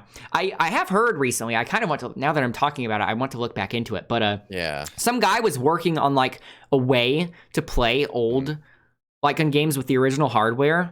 I saw that. On like modern. On HD TVs. Yeah, and so what it does is it basically makes like a neon border around the screen. And like there's I forgot how it works, but I think there was like a camera or something that can identify the neon border around a screen. Like it's literally like it's using a visual indicator, you know, like it's actually having a camera look at this neon border. Like, I don't know, like let's say you'd have like a pencil thin, like neon green border around the TV. It'd look a little annoying, but like once you start playing, you'd eventually just like tune it out of your vision. So I heard somebody's like working on something like that, but that's not relevant. I just thought it was cool. But basically, so these games. Yeah, House of the Dead 3 and 4 are on here. Yep. Those are pretty classic. 4 is like only on PSN, I believe. It might be. Obviously, there are arcade cabinets for these things, too. But the only other way, as far as I know, let me look at it again. PS3, where did I put it? House of the Dead 4. Yeah, if as far as I know, other than the arcade, that's the only way to play it. I don't know if Time Crisis is I don't know if Time Crisis is on the PlayStation Network, but I've seen physical copies of Time Crisis go for pretty cheap. So that's why I'm not mentioning Time Crisis, because that's like the first light gun game I think of when I think of light gun games. But House of the Dead 3 and 4, that's on PlayStation Network. You should get those. These next 3 light gun games I'm talking about, you can actually get on Wii. The reason I'm still mentioning them, though, is that they wouldn't be HD on Wii. So if you want to play these games HD, I'm pretty sure this is the only place you can play them, to play them in HD. Dead Space Extraction, it's a light gun spin-off of Dead Space. Resident Evil Dark Side. Don't even remember typing that one, but I'll trust my past self. Sure. I know there were like a bunch of weird like spin-off Resident Evil things. Resident Evil Umbrella Chronicles is another one. I do remember that one. Resident Evil Umbrella Chronicles, another Resident Evil light gun game that you can play on the Wii, but it won't be HD on Wii. Yeah. Some other Capcom games. I'm kind of going into the more like just miscellaneous stuff because like I had actual categories for stuff before. Now it's just sort of everything else. I'm just going to go through these quickly. Breath of Fire, Dino Crisis, Pocket Fighter, Maximo, Power Stone 1 and 2. However, I will say Power Stone 1 and 2 actually has sort of a moderate chance of being ported sometime within the next 2 years because in the giant data breach that Capcom suffered not too long ago, which is confirmed. Like it's not just like, oh, a leak. It's not like, oh, my source told me, my insider who's 85% accurate with his reported leaks told me all this stuff. No, I mean it was actually like someone from the inside did a data breach specifically to harm the company because it also released like employee information and stuff, like sensitive information. And Capcom literally like had to get the police to do an investigation in their company. And they didn't deny the leaks. They literally just apologized for the leaks. And one of these things in the leaks was a Power Stone remake or like a new Power Stone something like a new Power Stone game, which sounds which sounds like super unexpected. I would have never thought they would, Capcom has so many IPs they'd sleep on, right? Yeah. Power Stone is not the first one I would think of when it comes to like revisiting old IPs, but that's cool. So I would imagine Capcom likes porting their old games when it directly ties into like a campaign with a new game they're releasing. You know what I mean? Sure. Like the Mega Man collections released before Mega Man 11 came out, right? So I could see them doing something like that with Power Stone 1 and 2. So they may get re-released, but as of right now, they're still pretty expensive. So you might want to get those on PSN Store. Now I'm just going to go through a list of everything else I have, that in no particular order. Legacy of Kain. There's more than one Legacy of Kain game on there. The one I'm mostly interested in is Blood Omen Legacy of Kain. That's the original one, which plays kind of like Diablo. It looks really interesting. I've always kind of wanted to play that. Persona 2 and 3. That's a place where you can get. I don't know if it's as expensive as SMT Devil Summoner, but Persona's kind of big now with Persona 5, so people might want to go back and play 2 and 3. Although Atlas might port those because the Persona 4 port sold really well on Steam, so I could see them going back and doing it for 3 or 2. For sure. Probably more likely 3 than 2. Persona 1 and 2 are like much more similar to SMT than 3 onward. Tekken 5, Final Fantasy Tactics. Fatal Frame 1, 2, and 3. They have multiple Fatal Frame games on there. That's a pretty classic survival horror game. PS2 had a lot of survival horror stuff. That's one of the main ones. I already own Fatal Frame 2 physically, though, so I'm good on that. Daytona's on there. Yeah. Armored Core. Armored Core is probably going to get more and more expensive physically, just because it's an old FromSoft game, and I with more and more people getting interested in FromSoft's older catalog, that could go, get more expensive. Klonoa, I literally know nothing about Klonoa, but I always hear people talk about it. I think that's a Namco thing. I think you told me to write this. Tecmo's Revenge. Oh, yes, Tecmo's Revenge. What is that again? Or sorry, Tecmo's Deception. What is that again? So Tecmo's Deception is like a... Did I just make up Revenge? Yes. I think you might have. Tecmo's Deception is a really interesting PS1 game where you basically are in charge of setting traps in this castle to try to kill people. Is that related to Trapped? Yes, it's okay. Because I wrote that right in front of Trapped, so I guess that's why. So yeah, Trapped is a game I can actually advocate for. Trapped is a very, very yes, and it apparently has the sequels, Trapped and other Trapped games on the PlayStation Network store. It's Trapped with a T, so like TRAPT, Trapped. Yeah. So it's very unique because it's sort of hard to categorize this in a genre because it's very so unique. Like it plays with genres very strange. Basically, the premise flips things around. Yeah, so basically it's kind of like a survival horror, but basically like you can't physically fight one-on-one with people. So hence the name, you're supposed to set up traps in a room before people get into the room. Yeah. And then they walk in, and if you succeeded, you will trap them. It's a very weird elevator pitch. But if you like weird, obscure, like PS2 games with like, I don't know if it's technically survival horror, but it has like sort of atmosphere. It's got a vibe. Then Flaw and Flower. I know you can advocate for those. Yep. Those were released. So they ported Journey, right? Journey's available on Journey PS4. And Flower. Flower's also on PS4. And but Vita, Flow isn't. Flow isn't, but it is on a physical. So that's what I was going to talk about. I actually own it. I own the physical copy bundle that includes Journey, Journey, Flow, and Flower, because those are all by the same dev, right? Nice. Yeah, Nice, so yep. technically there is a physical version of Flow, but it'll be really expensive. So if you just want to play them, then you can buy them individually, Flow and Flower on the PlayStation Network. Yeah. I think you told me about this one, Linger in Shadows. Yeah, you're still in my thunder. Linger in Shadows is really cool, man. You told me to write really it down. Linger in Shadows is basically it's just like it's like a visually like experimental tech demo essentially. It's really cheap just because it's not really a game. Yeah. You just kind of like watch it and interact with it a little bit, but there's not really a game to it. It's just kind of like one of those things where you're like, you know, a friend comes over and you're like, dude, do you want to see some fucking weird shit? Then you sit them down and then play them that, and they're just like, what is even happening? So that's yeah, Linger in Shadows. That's gonna be gone forever. That's the only way to play it. So I'll talk about I'll talk about a few PS Vita games that I just know about that I would recommend, and I'll use that to segue into your list. Okay, sure. So like, there's a Wipeout game on Vita, right? Yes, 2048, I believe. I think that might be the Wipeout game that got ported to the collection on PS4 though, because yes, so it is on the Omega collection. Yeah, that's what it's called. If you want it portably, gotta get it on. Yeah, okay, so it's still worth mentioning because I think Wipeout's fun. I think Wipeout's underrated. You said there's an EDF game on Vita? Earth Defense Force Vita, or Earth Defense Force Portable, I think it's called. Okay, either that or Vita, and it's a Vita exclusive? I believe so. Okay, I could so be wrong. I haven't seen anything about that, but I love Earth Defense Force 4 on Steam. It's like really dumb fun. If you don't know what Earth Defense Force is, basically it's a parody of B movies, specifically like Starship Troopers and Independence Day, like really cheesy dialogue. Even though it's a Japanese game, all the lines were recorded in English first.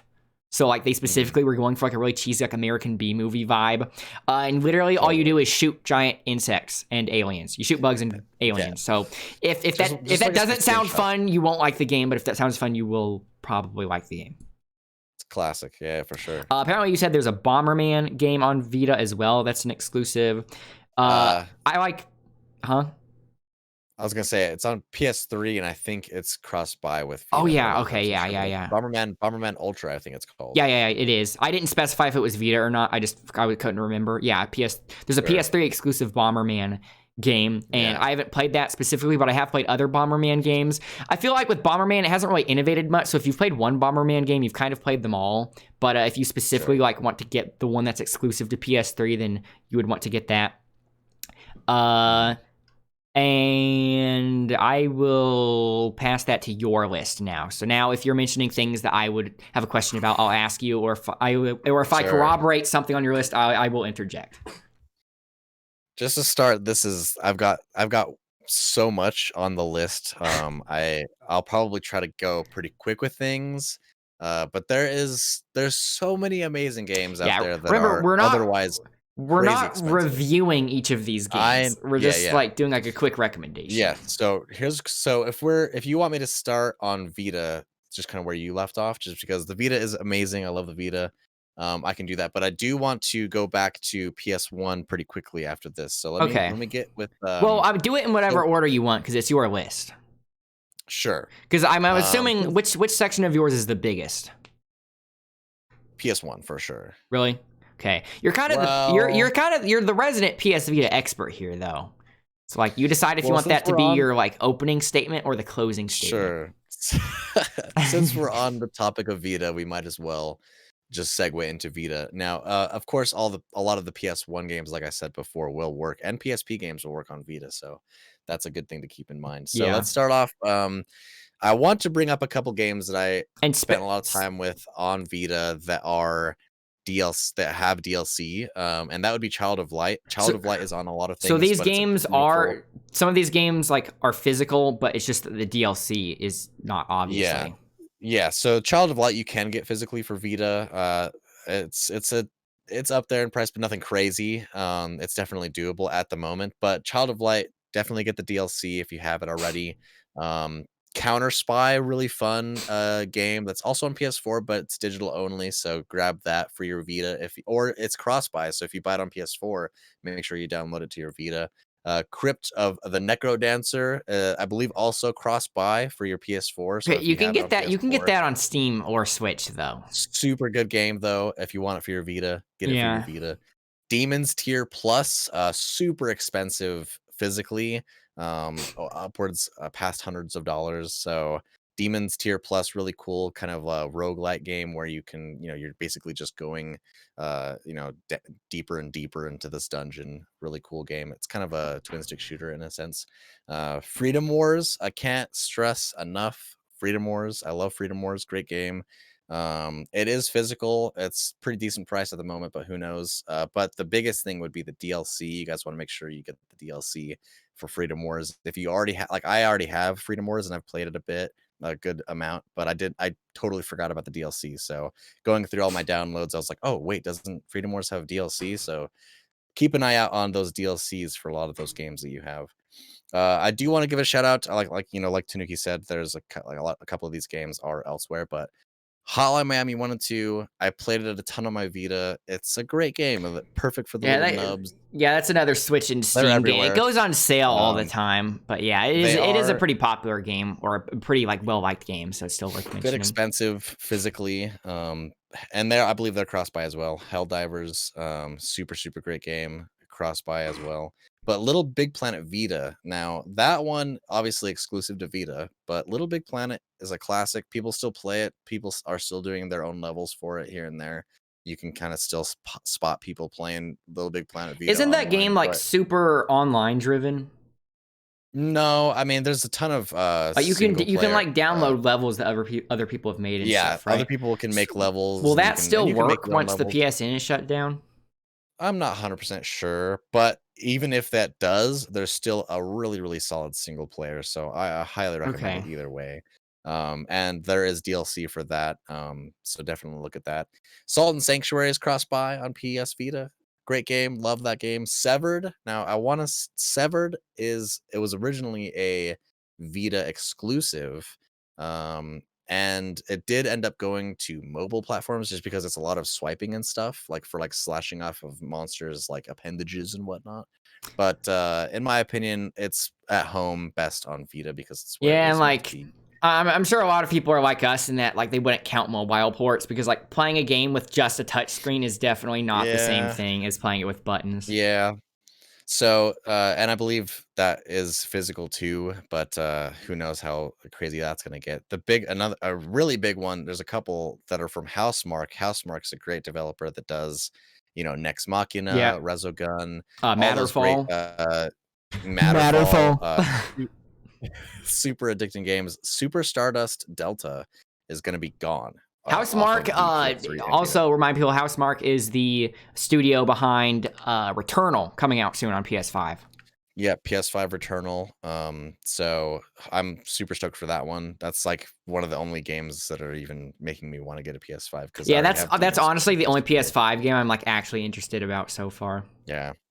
And then make sure you get the Blast Pack and stuff like that with Super Stardust Delta. The DLC for that's super cool. You can get Super Meat Boy on there. Gravity Rush. Now, Gravity Rush is that's an actual Vita. Wait, did they ever port that to PS4? So they ported Gravity Rush 1 to PS4. You can get it on the digital store, but if you want physical, it gets pretty expensive. But it's the original Gravity Rush uses a lot of the motion controls and stuff like that for the Vita. I almost bought a Vita just for Gravity Rush. There was a while when I was thinking about getting a Vita, and I was specifically wanting to get Gravity Rush is the first game I got for Vita. Oh, for sure. Yeah, great game. What did Gravity Rush 2 come out on? Gravity Rush 2 came out on PS4. And not Gravity Vita? Rush 2 is not on Vita, no. Okay, that's weird. Yeah, it is weird, but great games. I highly recommend it's a really weird it's technically a platformer, right? But you can flip the gravity and stuff, and the levels are very abstract. Yeah, not a lot of games. I mean, there are some games that kind of use that concept, but not in Flips Twisted World. Huh? There's a game called Flips Twisted World.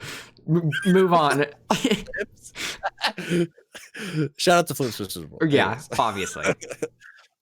Geometry Wars 3. Now, I'm sure a lot of people are familiar with Geometry Wars. There's a really good the Geometry Wars on PS4 though, and it's kind of, yeah. That's kind of another game where if you've played one, you've played them all.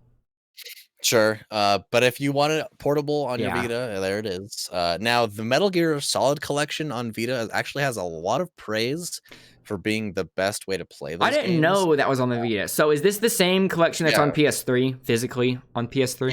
Yeah. So it's the same collection, but I've heard that so everyone that has played the Vita version say that's the best version. So I'm just gonna give a shout out. I'm not I don't know much about Metal Gear. It's a really complicated story. Like, but every now and then I'll try to reteach myself the main story of Metal Gear, and then I will promptly forget important details like the next week. So don't quiz me on Metal Gear, but like I respect it. For sure, yeah. So definitely pick that up if you ever see it, or on the store. Also, Muramasa Rebirth with the DLC. Is that the Vanillaware game? Yeah. Beautiful game. Super awesome. Really addicting. Just it's one of those ones that's hard to put down. You can get it on Wii too, physically. Yeah, it's available out and about, but if you have it for your Vita already, just make sure you grab that DLC. While you're at it, I would say I would just literally add everything else that's Vanillaware. Like if you see a Vanillaware thing, then it's probably worth getting. Yeah, they did redo Grim Grimoire and stuff like that. Yeah, they ported some of their stuff on PS4, which I was surprised to see. So like obviously check first if it's ported or not before you buy it. But a Vanillaware thing, Vanillaware things typically like only increase in value, and the art's amazing. For sure. Art's super gorgeous. The gameplay is always going to be pretty solid. Dragon's Crown is also on Vita. It's a super fun game. Yeah. Murisaki Baby. That one is going to be gone as far as I know. Digital only, and I believe that's the only place that it's going to be is on PS3 and Vita. And what is that? Really cool, interesting. It's kind of like an interesting art styled platformer-ish. Really cool game. Is it indie? Yeah, I think it might be I remember back in the day that Shuhei Yoshida was like tweeting about it and stuff, and that's how I found out about it. I'd expect a lot of these Vita games are going to be indies, right? Yeah, for sure. So Murisaki Baby, definitely check that one out. Monster Bag, kind of a weird one, but it is digital only, and that's on the list of the ones that are going to be disappearing once the store closes. So Monster Bag, really cute art style, kind of just like a fun game to just mess around in. Like it's not really I would look at some footage of it. It's an interesting game. Monster Bag, and then Nihilumbra, Nihilumbra. Is it pronounced like Nihilumbra, like nihilism? Maybe Nihilumbra. Nihilumbra. I think that sounds cooler. That does sound a little cooler, yeah. Another kind of interesting art style, 2D platformer-ish kind of, but more of a puzzler. I would look into that one. Really interesting. Take a look at some screenshots or whatever, see if that piques your interest. Really brain teasers, brain tuggers. Yeah. Say this is a big one. I still need to get around to this one, but it is as far as I know, it's a Vita exclusive JRPG that's has a lot of people's hearts. People love this game. Orishika Tainted Bloodlines. From what I understand, sounds like a JRPG. Yeah, this is some people's favorite JRPG, and it's only on Vita. They do have some physical editions out there, and I think East Asia Soft still sells new copies of them, but I mean they're not printing carts anymore. So whatever they have, and once it's gone, it's gone. So in terms of prices, that one's gonna shoot up. Definitely check that one out. And it was free on PS Plus at one point, if I'm correct. Check if you've claimed it before buying it. Yeah, check and when you search it on the Vita store, if all it says is download, then you already have it. I would just download it. But if it says buy or purchase now, whatever, buy now, then that means you just haven't bought it yet. So Orishika Tainted Bloodlines, as far as I know, it's a classic JRPG for the Vita. The Ollie games, super great, really easy to play on the Vita, also cross-buy as far as I know. Now, PlayStation All-Stars. Now, the DLC. I didn't know if I was waiting to see if you were going to bring that up because I specifically did not put that on my list. I had to. Dude, I actually had a lot of fun with PlayStation All Stars on my Vita. Bro, since Sony bought Evo, I can't wait for PlayStation All Stars 2 to replace Smash. Bring it back. I know it's a clone and everything, and the gimmick of it isn't as popular with a lot of the fighting game fans. But I think it's a super fun game, especially just on my Vita. It's going to be one of those things where everybody hates it when it's available, but then when it's not available, it'll be like thought of as like this really obscure experiment that people want to go back to and check out. I'd imagine. And it's a piece of history for sure. It's a piece of PlayStation. Yeah, history, very short-lived one, but yeah. And then of course Persona 4 Golden. I mean, that's the wasn't that the most game wasn't that the best-selling game on Vita? 100%. I mean, like anytime anyone talks about Vita, it's Persona 4 Golden. The Steam version's the same thing that the Vita got, right? As far as I know, it's the same thing. Okay. But if you want that physical or digital version, Vita's where to get it. Now, Mortal Kombat 9 is another port on Vita that I just wanted to mention. Yeah. I love MK9. I haven't played it on Vita, but I've played it on a PC, and that's one of my... honestly, like that game is like really casual friendly too, because its story mode, I would say that MK9 story mode is the best story mode of any fighting game ever. So even if you just want to like casually, like even if you just kind of want to casually just get a sense of like what the Mortal Kombat setting is like and like the different characters in the lore. Because in MK9, they don't call it MK9. I think it's just it was kind of like a soft reboot. Mortal Kombat. It's just called Mortal Kombat. But it's sort of a meta thing too, because the game is being marketed as a reboot, but the story is technically a canonical reboot, because what happens is the timeline, like in canon, the timeline gets reset.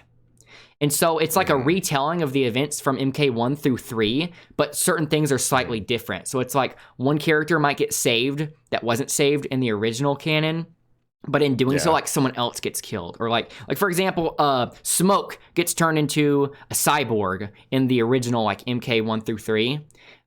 Smoke gets saved from getting turned into a cyborg in MK9, but by proxy, Sub-Zero gets abducted and turned into a cyborg. So you have like Cyber Sub-Zero. So it's all technically, it's all canon though. So like Raiden is the one that knows that he's like reliving the timeline because he's trying to like fix events. So and that's just Mortal Kombat Vita.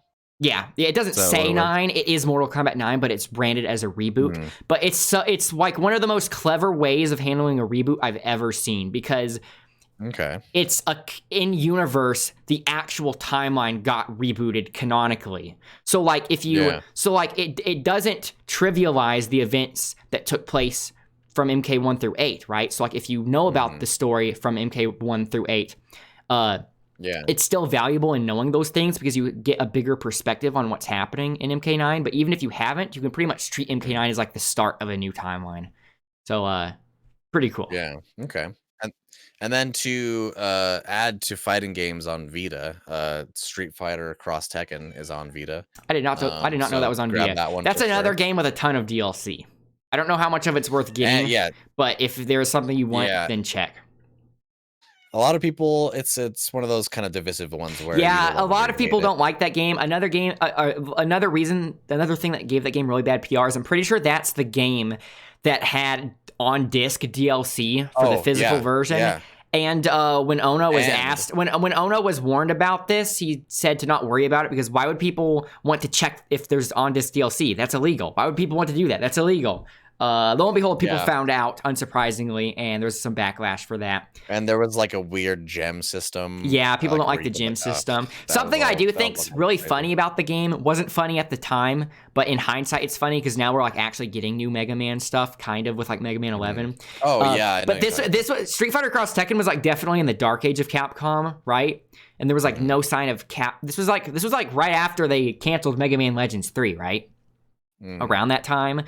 They put Mega Man in Street Fighter Cross Tekken, but it's the Mega Man from the bad Western box art. It's box art. Yeah, it's the American box art Mega Man, and like the line on his helmet is even crooked to match the art. So that's really, really funny, right? That's hilarious. That's really cool, and I would have been laughing a lot more at the time if we actually had Mega Man stuff, because at the time, without having any new Mega Man stuff, it just feels like they're exploiting Mega Man or turning him into a joke or something, right? Sure. But like if you actually have like a somewhat modern Mega Man game to play and then that happens, it's a fun joke. It's just not fun when that's the only Mega Man thing we get. Kind of like with Metroid Prime Federation Force or Federation Farce. Everyone hated that, not because they thought it was a bad looking game necessarily, but because that was before Metroid Prime 4 got announced, you know? And so it's like, they're going to leave us dry for this long and then just give us that. So like, if they announced Metroid Prime 4 first and then that, it wouldn't have been an issue. But that's what I think of when I think of Street Fighter Cross Tekken with Mega Man in it. Yeah, for sure. Bad timing. So another exclusive Unit, it's Unit 15, I believe. It's Unit 16. I should have double checked. Wow, that game's so popular. It has 15 entries. Unit 13. I was off. I don't know. I can't believe I actually forgot that because this game is actually pretty awesome. Unit 13. It is from Zipper Interactive, and this is the last game that they made, if I recall correctly. But it is exclusive to the Vita, and the story is actually really good. If you're looking for a good first person shooter on Vita, then this is I'd imagine there aren't many FPSs on Vita. Well, they started out strong with the FPSs because two more on my list that are exclusive here. Resistance Burning Skies is an exclusive Resistance game on there that's also pretty solid. It kind of had mixed reviews at the beginning, but it's come up as time gone on. I like Resistance 3 on PS3, so if it's like similar to that, then I know it's probably good. A little more. I don't think it has the co-op. At least I didn't try the. I like the weapons in Resistance 3 though. So like I'd imagine does the Vita one like have weird weapons and stuff? Yeah. I mean, a lot of the Resistance weapons carry over throughout the series. Yeah, that's what I was expecting. But so Resistance, and then of course everyone knows Killzone Mercenary on Vita, probably one of the top tier shooters on the system. Sony was kind of treating Killzone as like one of their main first party franchises for a bit. And they just kind of dropped it. Yeah, there hasn't been. I mean, Killzone. What is it? There was a PS4 one that was like a launch PS4 title or something. The launch PS4 one, yeah, and then that's like the last. Well, because the developers of Killzone, they make Horizon now. Oh yeah, that's probably better anyway. I mean, Guerrilla Games, obviously tons of talent, but they've been doing Killzone since PS2, like over. And over plus, and over. Like you have to keep in mind, like even if like the fans like want the same kind of thing, the developers can definitely get creatively burnt out. Like look at Assassin's Creed. Look at Assassin's Creed. They they enforced a yearly release, and you could tell they got so like fatigued basically doing the same thing all over and over. Finally, the Assassin's Creed team got to do Immortals Phoenix Rising, and that game. I watched my brother play through it, and that game seems like so much more. You can tell the developers had fun making that game. You know what I mean? For sure. Yeah, it's probably a really nice like creative break to do something different, right? So like, if Killzone's supposed to be one of Sony's main IPs, then you wouldn't want the devs getting like super burnt out on it. So Horizon, so Horizon's probably a better like system seller in the meantime. Yeah, for sure. And then so one that's getting crazy expensive on the physical market is the Ratchet and Clank collection for Vita. It's like. Is this the same collection on PS3? I believe it's the same collection on PS3. I have something. Telling you. Go ahead. I have something interesting to say about that, which is really weird. I think it's Ratchet and Clank 3 because it includes 1 through 3, right? Yeah. I think Ratchet and Clank 3 is the one. One of these games in the collection, at least one of the games in the collection, has this problem. I think it's 3. But for some reason. Well, first of all, it's widescreen, right?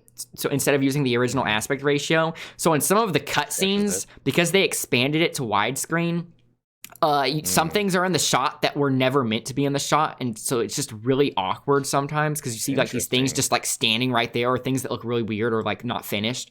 Sure. Because they were never meant to be inside the shot. But also, I don't know why this is, but Ratchet's helmet is oversized in the collection port. Yeah, like his helmet's way too big, and it like clips through stuff, and it looks awkward. It doesn't fit him, which it won't like affect your gameplay experience much. But when you have the perspective of it, it's hard to really ignore when you have played the originals. Sure.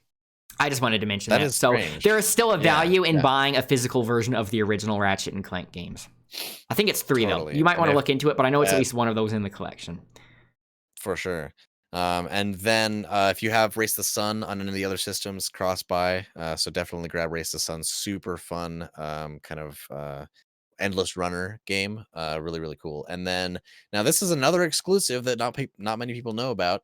Silent Hill. There's an exclusive Silent Hill game on the Vita. It's called Book of Memories, and that one is getting super expensive online. Yeah, I didn't know about that one. I'm surprised I haven't heard about it because I constantly hear people talking about like Silent Hill reboot rumors. You know, Hideo Kojima, Sony buying up IPs from Konami. All these rumors about that, but I never hear people talk about the PS Vita exclusive Silent Hill. So I mean, a lot of people don't know about it, and it's kind of because it's not what you expect. It's like a top-down like dungeon crawler, but it's actually kind of a cool game. There's some cool stuff in there. Definitely, I think worth it for the price that it is on the store. Where it's going on eBay at the moment. I don't know if it's worth that much, but if it calms down one day, then definitely pick it up if you see it for a good price. Silent Hill is a very like dedicated following too, so for sure, I feel like that's worth mentioning regardless of what the price is. And there's the expansion pack for that game too, so another DLC. And then Soul Sacrifice Delta, or regular Soul Sacrifice, another exclusive. Who I believe there's a famous artist that is kind of renowned, or either for music or visually, I can't remember, but I know that there is a name attached to Soul Sacrifice that is very popular. But really interesting game, really cool game. Kind of Monster Hunter, but like very like demons and like super gnarly looking stuff. Really cool art style. I know there's a Koei Tecmo Monster Hunter clone, which is always what I think of when I think of Monster Hunter clones, called Tokiden, I think. Tokiden? Yeah. Tokiden on Vita, there's the Tokiden and then Tokiden Kiwami, which also came out on PS4 and stuff. There's a physical version on PS4.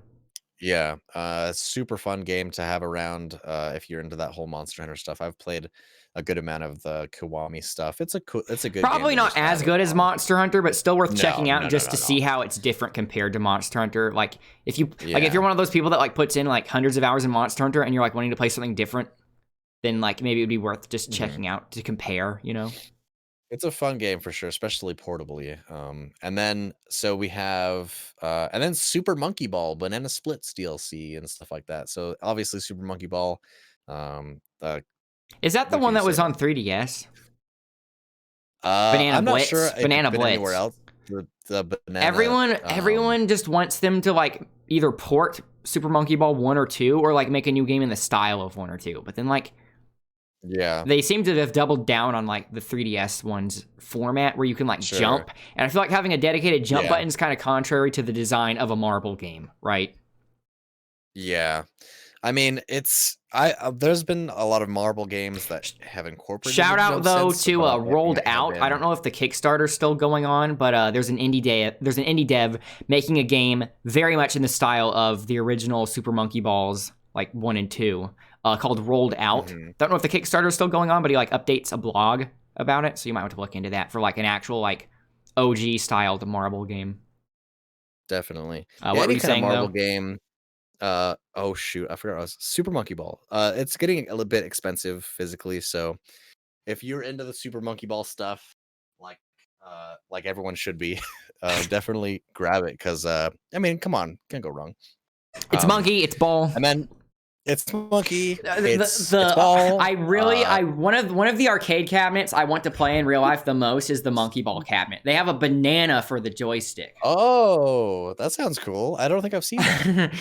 I think that's how it is. Maybe I imagined it, but I'm pretty sure that's in my mind. That's how I imagine the experience to go. You grab the banana.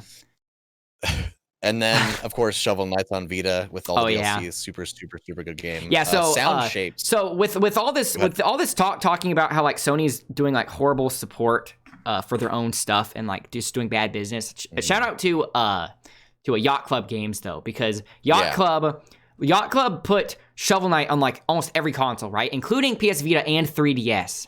And they made the promise that they would. So basically, how it worked is that if you own Shovel Knight Treasure Trove, each time they released a campaign expansion, it would get added for free. The game would get more expensive each time, so if you hadn't bought it already, you'd have to pay more. But if you were like technically an early adopter and you bought the game at first, you're getting all this stuff for free, right? Yeah, like totally. I don't remember how much it started out at, but like if you were to buy Shovel Knight Treasure Trove now, it's more expensive than if you were to first buy it, because now it has all these campaign expansions, which is still worth the price, definitely. But like they were really they were doing a really good job about keeping good favor with their constituents. With because like way after like the plug essentially got pulled on the 3DS and the PS Vita, they still kept updating the 3DS and Vita games with the campaign expansions, and I really like the 3DS version because the 3D actually looks really good in that game. So both of the handheld versions, Vita, and I've played the 3DS version at a friend's house for a little bit, just kind of because I was like, dude, you got to play this, and then I downloaded it, and we checked it out for a bit. And like Shovel Knight's honestly like one of the best indie games ever. It's one of the best 2D platformers ever. Must buy, in my opinion. So we got, and then Sound Shapes, really, really cool. I mean, Sound Shapes was pretty big back in the day. Really cool music platforming puzzle kind of game. Definitely check out Sound Shapes on Vita or PS3. Stardew Valley's on Vita, really good game. Obviously, everyone loves that game. Tales, now this is another exclusive that not a lot of people know about. There's an exclusive Tales game on Vita, Tales of Hearts R. Tales is huge, so this is definitely going to be one of those that. Yeah, I'm surprised I've never heard of that. Yeah, Tales of Hearts R it is, I believe, a up-res 3D reimagining of a 3DS game. But that's the only way to get it in that version. When you say, what do you mean when you say of a 3DS game? So it was a 3DS game, but then they made it 3D. Because I know, I thought the only Tales game on 3DS was a port of a PS2 one, like Tales of the Abyss.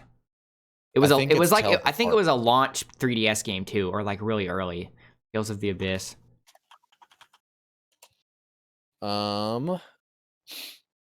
Japanese released for the Nintendo DS in Japan. So I think it must have been DS only. For the DS, yeah. Okay, so so a 3D, like the PS Vita one's 3D though, DS right? Game. Yeah, okay, so it's probably like super like different than what it was on the DS then. Yeah. Think like Secret of Mana, and then the Secret of Mana like remake, like totally like so obviously get your hands on that one, super great game. And then Uncharted Golden Abyss, an exclusive Uncharted game for the Vita, super great game. You really can't go wrong with Uncharted Golden Abyss. I mean, that's just one of the classic. I remember there was an exclusive Assassin's Creed game, but I think they've ported it. Didn't they? Yeah, didn't they port it since then though? Yeah, I think they might have. I think there was like a collection or something. I was just like checking. SEO collection.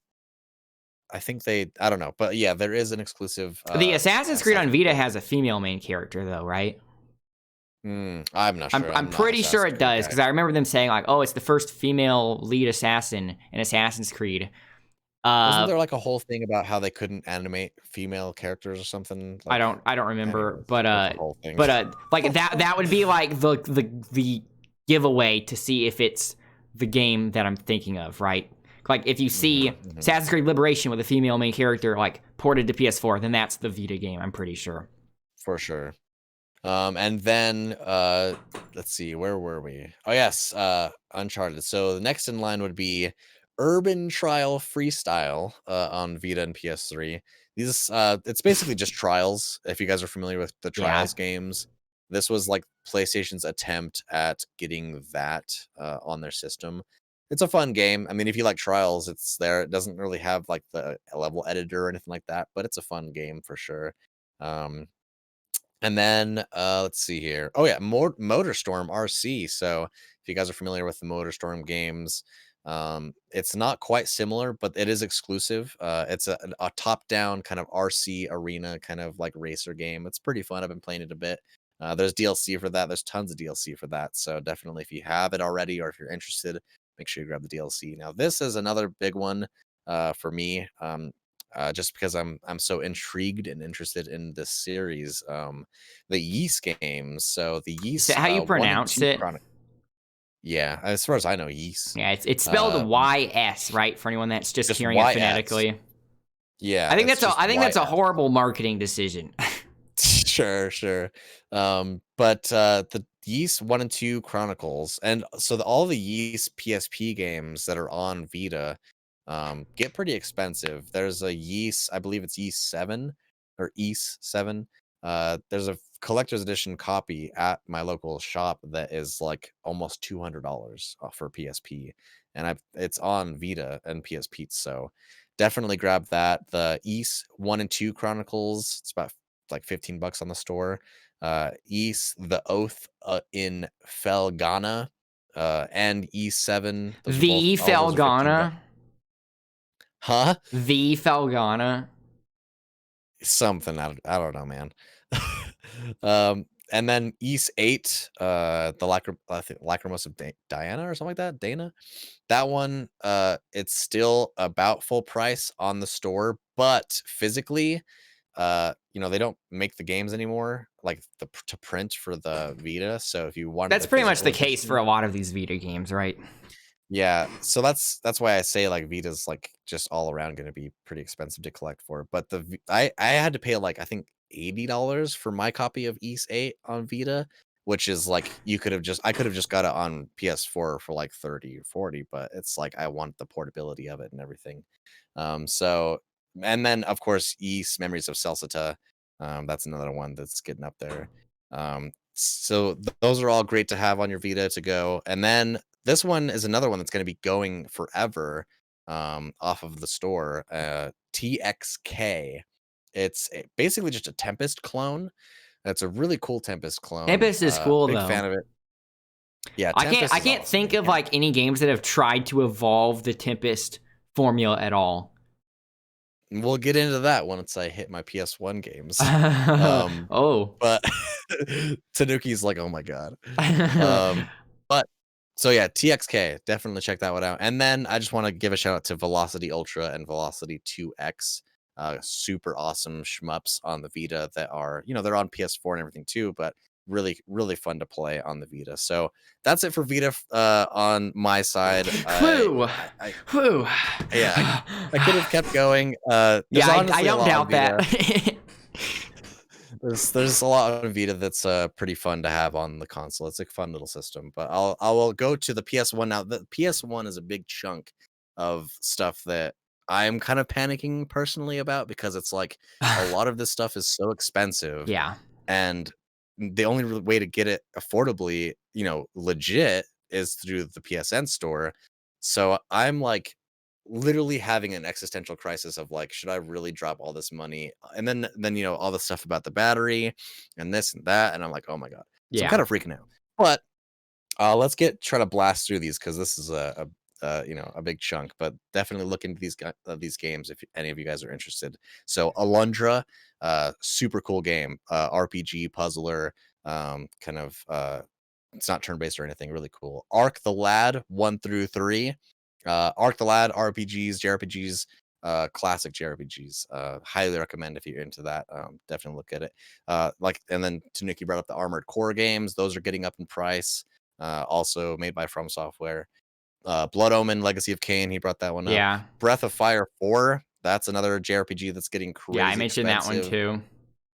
Yeah, Castlevania Chronicles, as well as Symphony of the Night. Is that the multiplayer thing that we were looking at?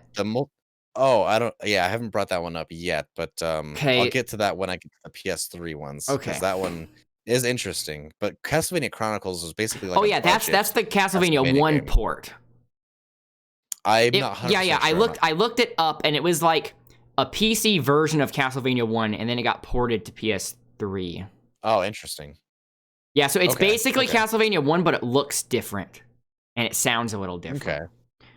I know that the physical version of it, at least as far as I know, if I'm thinking of the same one, let's see, Castlevania Chronicles. Because I thought, Chronicles is a PS1 game, and it was released as a budget title, but now it's like insane. Check to see if that's the one that was like the Castlevania 1 ported to PC and then you're right. Yeah, it's a port of the original game released for the Sharp X68000 home computer My favorite in console. 1993. Yeah, of course. So yeah, that's if you're a big Castlevania fan, especially those classic Castlevanias, check that one out for sure, because that one is just crazy expensive. I will say though, the Castlevania collection on Switch, very good. Yeah, I've heard a lot of good things about the collection that came out recently. It's actually freaking awesome that they brought those classic games out, because that's kind of what I've been saying is, like, you know, the main ones you would doing expect, like Symphony of the Night and Rondo of Blood, are on PS4, but like all the weird, like obscure ones are like the Switch collection has a bunch of weird obscure ones. Like it has some of the Game Boy games, which is cool. Oh yeah. It has Kid Dracula, which was previously a Japan only thing, and it's actually more like a Mega Man game, and it has a chibi art style, and you're playing as Kid Alucard. Yeah, so is that only on Switch? I think it was on. I don't know actually. The Castlevania Anniversary Collection, it's called. It might be on PS4 as well, but I just wanted it on Switch because I can use a controller on Switch that has like an actual good D-pad. I don't like the D-pad on PS4. What is that supposed to mean? Anyway, I'm just kidding. Anyways, so we had Castlevania, and then the Chrono Trigger and Chrono Cross are also available. Yeah. Now you can still get brand new copies as of now of Chrono Cross from Square, which is pretty nuts. Did they reprint them or something recently? As like so they've reprinted them, and they're not like, they don't have black discs, like they're just regular CDs, because like Sony doesn't make the black discs anymore. But I heard that they made Marilyn Manson a CD with a black disc, because Marilyn just for aesthetic purposes. Just aesthetic purposes, yeah. They probably want an easy way to tell though between the original prints and the new prints of Chrono Trigger. I think it's more so that they just can't get like because Sony would have to remake those, because Sony makes, that's like, so they had to just. I'm just saying it's a good way to tell between the two though as well. Like if someone was trying to sell you a reprint as an original. Oh yeah, there'd be no way. There's like, actually at the shop that I go to, the guy there, he was telling me about how this lady came back super pissed because she thought that they had sold her like a bootleg version of it, and was like freaking out. And it's like, no, it's just the reprint. But anyways, so, and then then there was a 3D fighting game that I showed you when we were talking about this the other night. Oh yeah, it didn't look like it's not like a normal 3D fighting game like Tekken. It looked more like a Power Stone thing. Yeah, it's an interesting looking game. Now I haven't played it, but from what I hear, it's a pretty fun one to, you know, have a friend over and just kind of mess around with and check out. So if you're interested in stuff like that, definitely take a look. And then, so here's a lot of my From Software, because I'm a big From Software nerd. So Echo Knight, I highly recommend people check out Echo Knight. In my opinion, it's kind of ahead of the time in terms of storytelling wise. It's like a walking simulator before walking simulators. Way to sell the game. Hey, some walking simulators, they're just right. Okay, this one is really interesting. I highly recommend people check it out. That's the game I watched you stream when you were on the boat, right? Yeah, painting. Yeah, it's more of like a mood. Yeah, it's got a. If you want a game for atmosphere, then yeah. And if you don't want to spend like $300, because the physical editions are crazy. They're not quite $300, but they're up there for sure. At least last I checked. So. And then also, I just want to, you know, shout out to all the Final Fantasy games that are on there. You know, I think you have from 5 all the way to 9. I think some of those have obviously 10 and stuff. I mean, a lot of that stuff's been ported. But a lot of them have been ported. The mobile game ports suck, from what I hear. So obviously, that's not the same. But there are the. Do you know if the Final Fantasy 8? Do you know if the Final Fantasy 8 port is? So like, is it like the original Final Fantasy 8 that you can get on PSN? Yeah. Okay, then I will I will specifically highlight that one, because the Final Fantasy VIII like remaster, the HD, like the HD remaster / remake thing of Final Fantasy VIII actually has some censorship in it. So like, really? Yeah. And if anybody knows me, that really rubs me the wrong way. Not because like I really want to like stare at like a polygonal figure in a PlayStation 1 game. But I just hate the principle of like trying to inhibit someone's creative freedom when it comes to something like video games, which should be like completely, you know, free land for creative liberty, Totally. right? So Yeah. if you're like me and you didn't buy the FFHD remake because of the censorship, then this would be like one of your last opportunities to like officially buy the original FF8, I think, right? Yeah. And yeah, I mean, and also to add, like Final Fantasy 6 and I believe 5 are a bit harder to get your hands on. So I believe those ones Are haven't these been like ported. the mobile ports they made with like the weird looking sprites and the No, weird text boxes? these are just the PlayStation 1 Okay. and like just the old school, like just they're a PlayStation classic, Yeah, just yeah. like all these other PlayStation 1 titles. Okay. So Final Fantasy games, and then of course I can't forget about Gex. Hello, Gex 2 and 3 on the PSN store. Uh, I mean, I I'm grew up with the Gex I mean, games. it They're pretty rhymes with silly. Vex, so you know it's It rhymes going to with be Vex. good because of that. Can't go wrong. Unfortunately, Vex isn't Vex is not available. on PSN. It's highly unfortunate, and that's kind of why they're closing it down because they're like, well, look, we don't even have Vex. Like, what's the But what's the point? point of anything Um, else? so and then Grandia, the original Grandia, great JRPG again. The PS1 was just a JRPG machine. I mean, what can I say? Okay, this one super crazy expensive nowadays on PS1. Gaia Seed. So this is a Japanese shmup, very low print. It's even rare even in Japan. Gaia Seed. If you're like into like R type stuff like that, just like your classic side scrolling shmup, uh, take a look at Gaia Seed, dude. This is a really cool game. Really cool graphics. Really addictive. It's definitely one of those like, oh, I gotta get one more in or get that highest score or whatever. So super addicting. Really great game. Very expensive. Um, Harvest Moon, the original Harvest Moon on PS1 is there. Now, Jet Moto 1 and 2. I like the Jet Moto games. I know it's kind of cheesy, but those the jet ski like racing games on PS1, soft spot for those in my heart. Just I played them a bunch as a kid and they're on there. So if you're looking for something You know if Arctic with some Thunder is racing, on there? Arctic Thunder is a PS2 I game though. It's Arctic probably Thunder's not that expensive physically, but that's a game I played on PS2.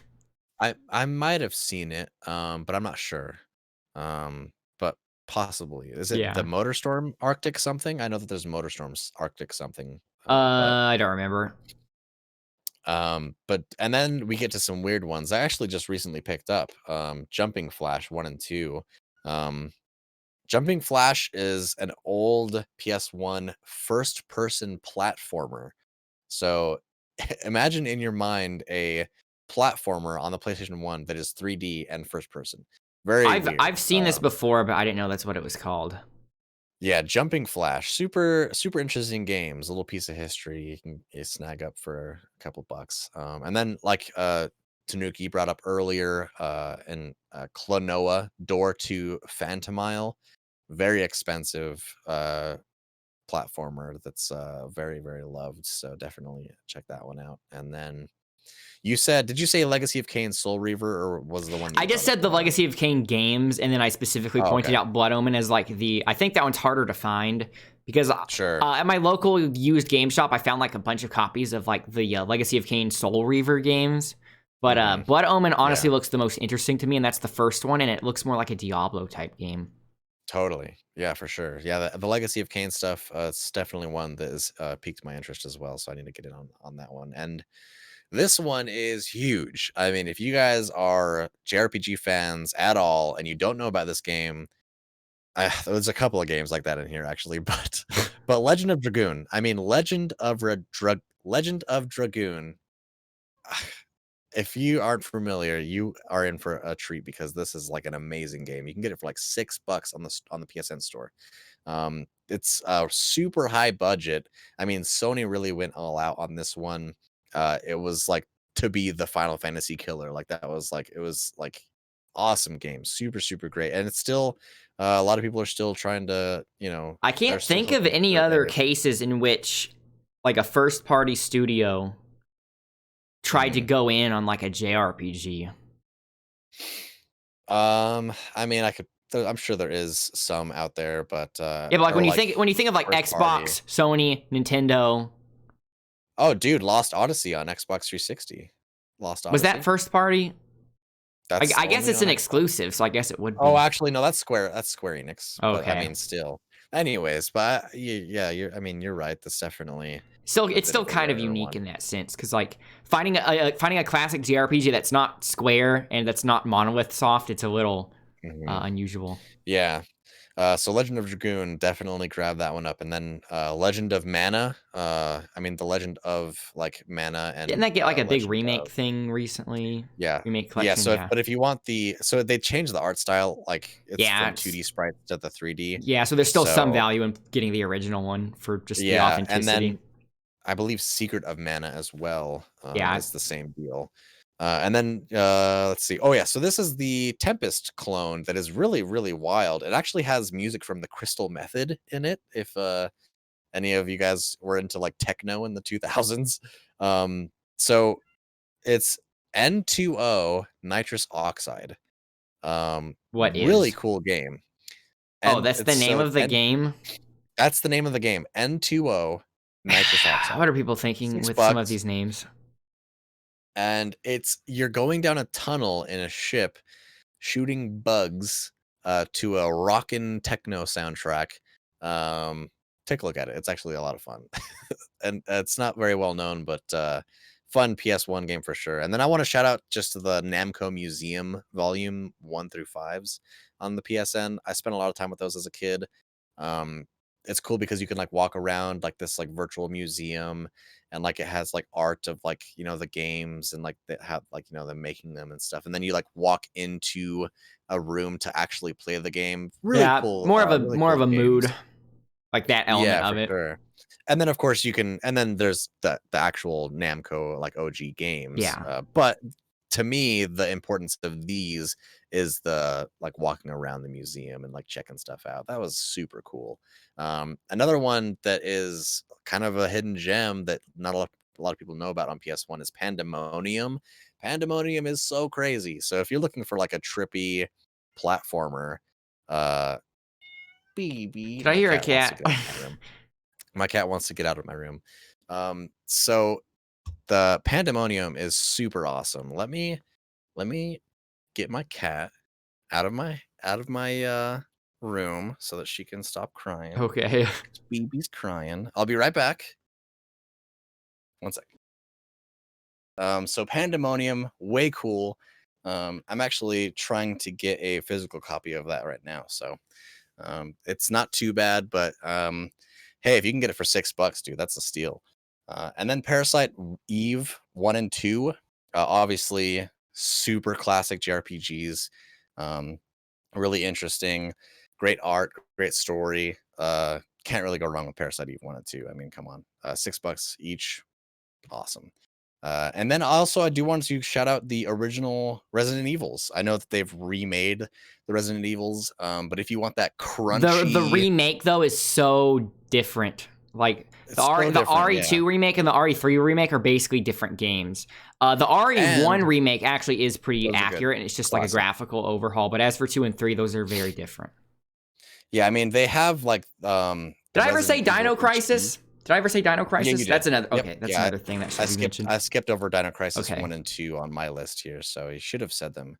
Um, so the Resident Evil 3 is like physical. It's actually kind of insane. Um, and then let's see, where was I? Resident Evil. So, and then here we are with another From Software game. If you're into going back through From Software stuff and you're familiar with Kingsfield, there's another game that they made a little bit. I think it was after Kingsfield, either two. I can't remember where it came in, but Shadow Tower.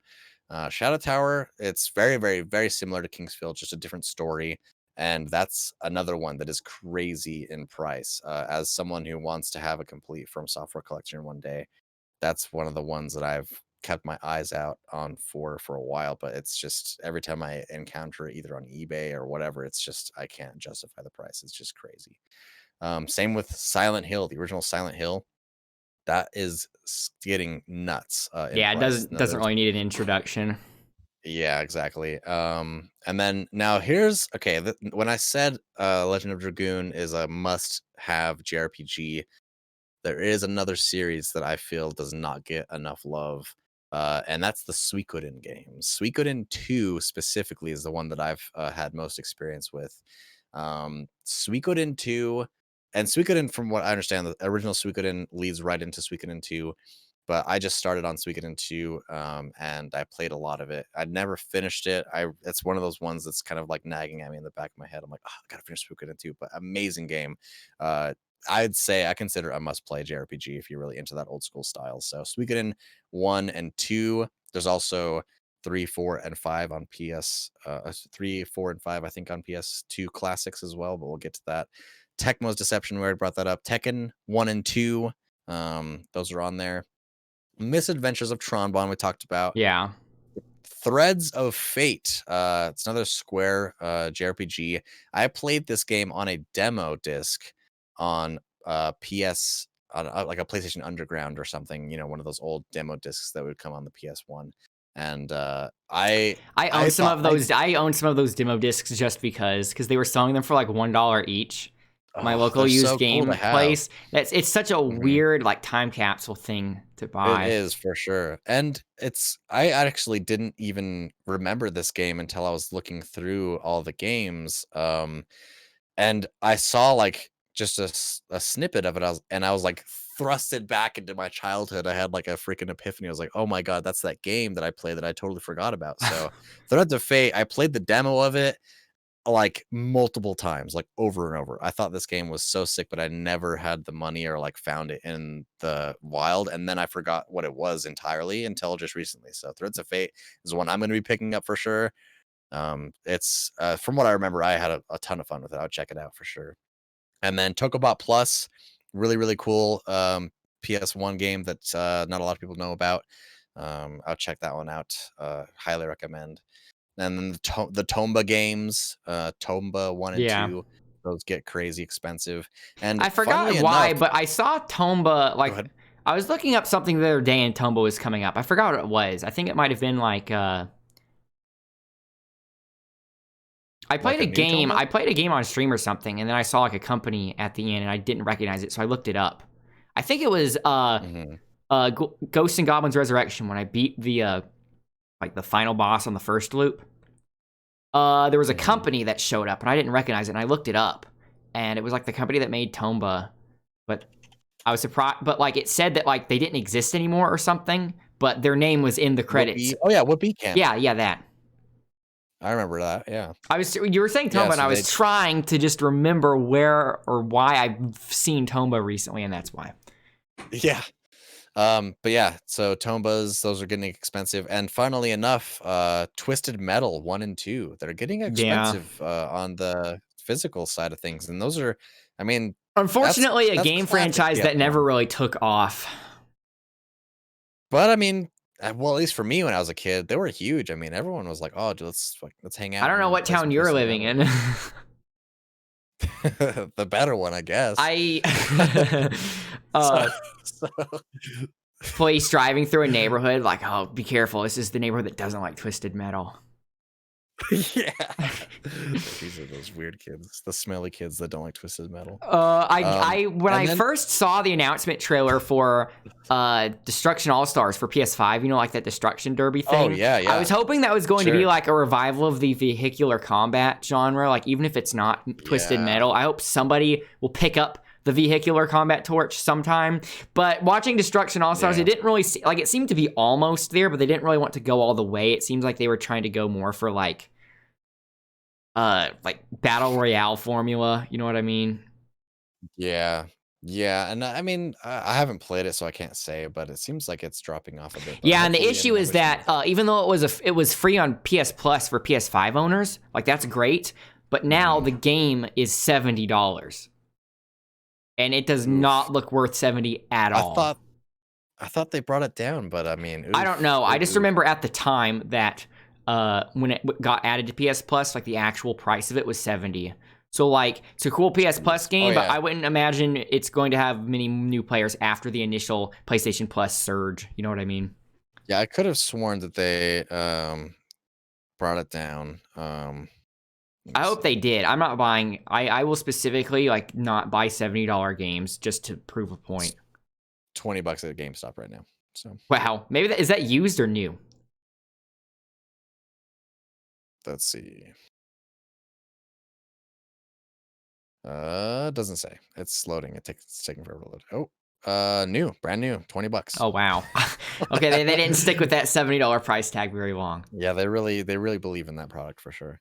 All right. So, and then this is another one that I actually wasn't very familiar with, but I'm definitely gonna grab. Jammer Lammy. So, do you know Jammer Lammy, Do you Mr. spell Tanuki it? Tail? No. How do you spell it? UMUMJAMMER Yeah, LA you can never order it at a store NMY. without them thinking that you're an indecisive person because they'll assume the is you saying Jammer Lemmy. um Jammer Lemmy. Can I get Jammer Lemmy? Like, sorry, what was that? Sorry, we'll so only give it to you if you really mean it. Jammer Lemmy. So, Jammer Lemmy is a sequel to Parappa the Rapper. Are you serious? Lead I'm with dead that. serious. Dude, no, I wanted there to be just some like mystique. Like, what's this? Is Parappa on PSN like the original? They originally they made an HD remake of the original on PS4. Oh, Which okay, is nice. pretty Oh, similar. I'll buy it on PS4. I didn't even know that. Yeah, the timing felt weird, but it's been so long since I played it that I couldn't corroborate if that is like how it felt back in the day. Also, shout out to the Parappa anime. It is one of the funniest things ever. And it feels so weird watching it. I haven't watched all the episodes because like I feel like I have to take a breather in between each one because each episode is not written like a normal episode. It's written like flow of consciousness. Like things just happen. Things just happen and it keeps going. For sure. It's weird. Yeah, that's pretty much how I wouldn't want my Parappa the Rapper any other way. So. You'd have to watch it to get a sense of what I mean. It's like a dream where things just keep consecutively, like subsequently happening for no rhyme or reason. They just happen. I believe it. But I'm Jammer Lammy. It's this girl it's basically where Parappa the Rapper was like, rap and hip hop and stuff like that. And as he does. Like, yeah, of course. Jammer Lammy is the like rock version of it. So she's trying to like that's save cool. everyone like with her guitar.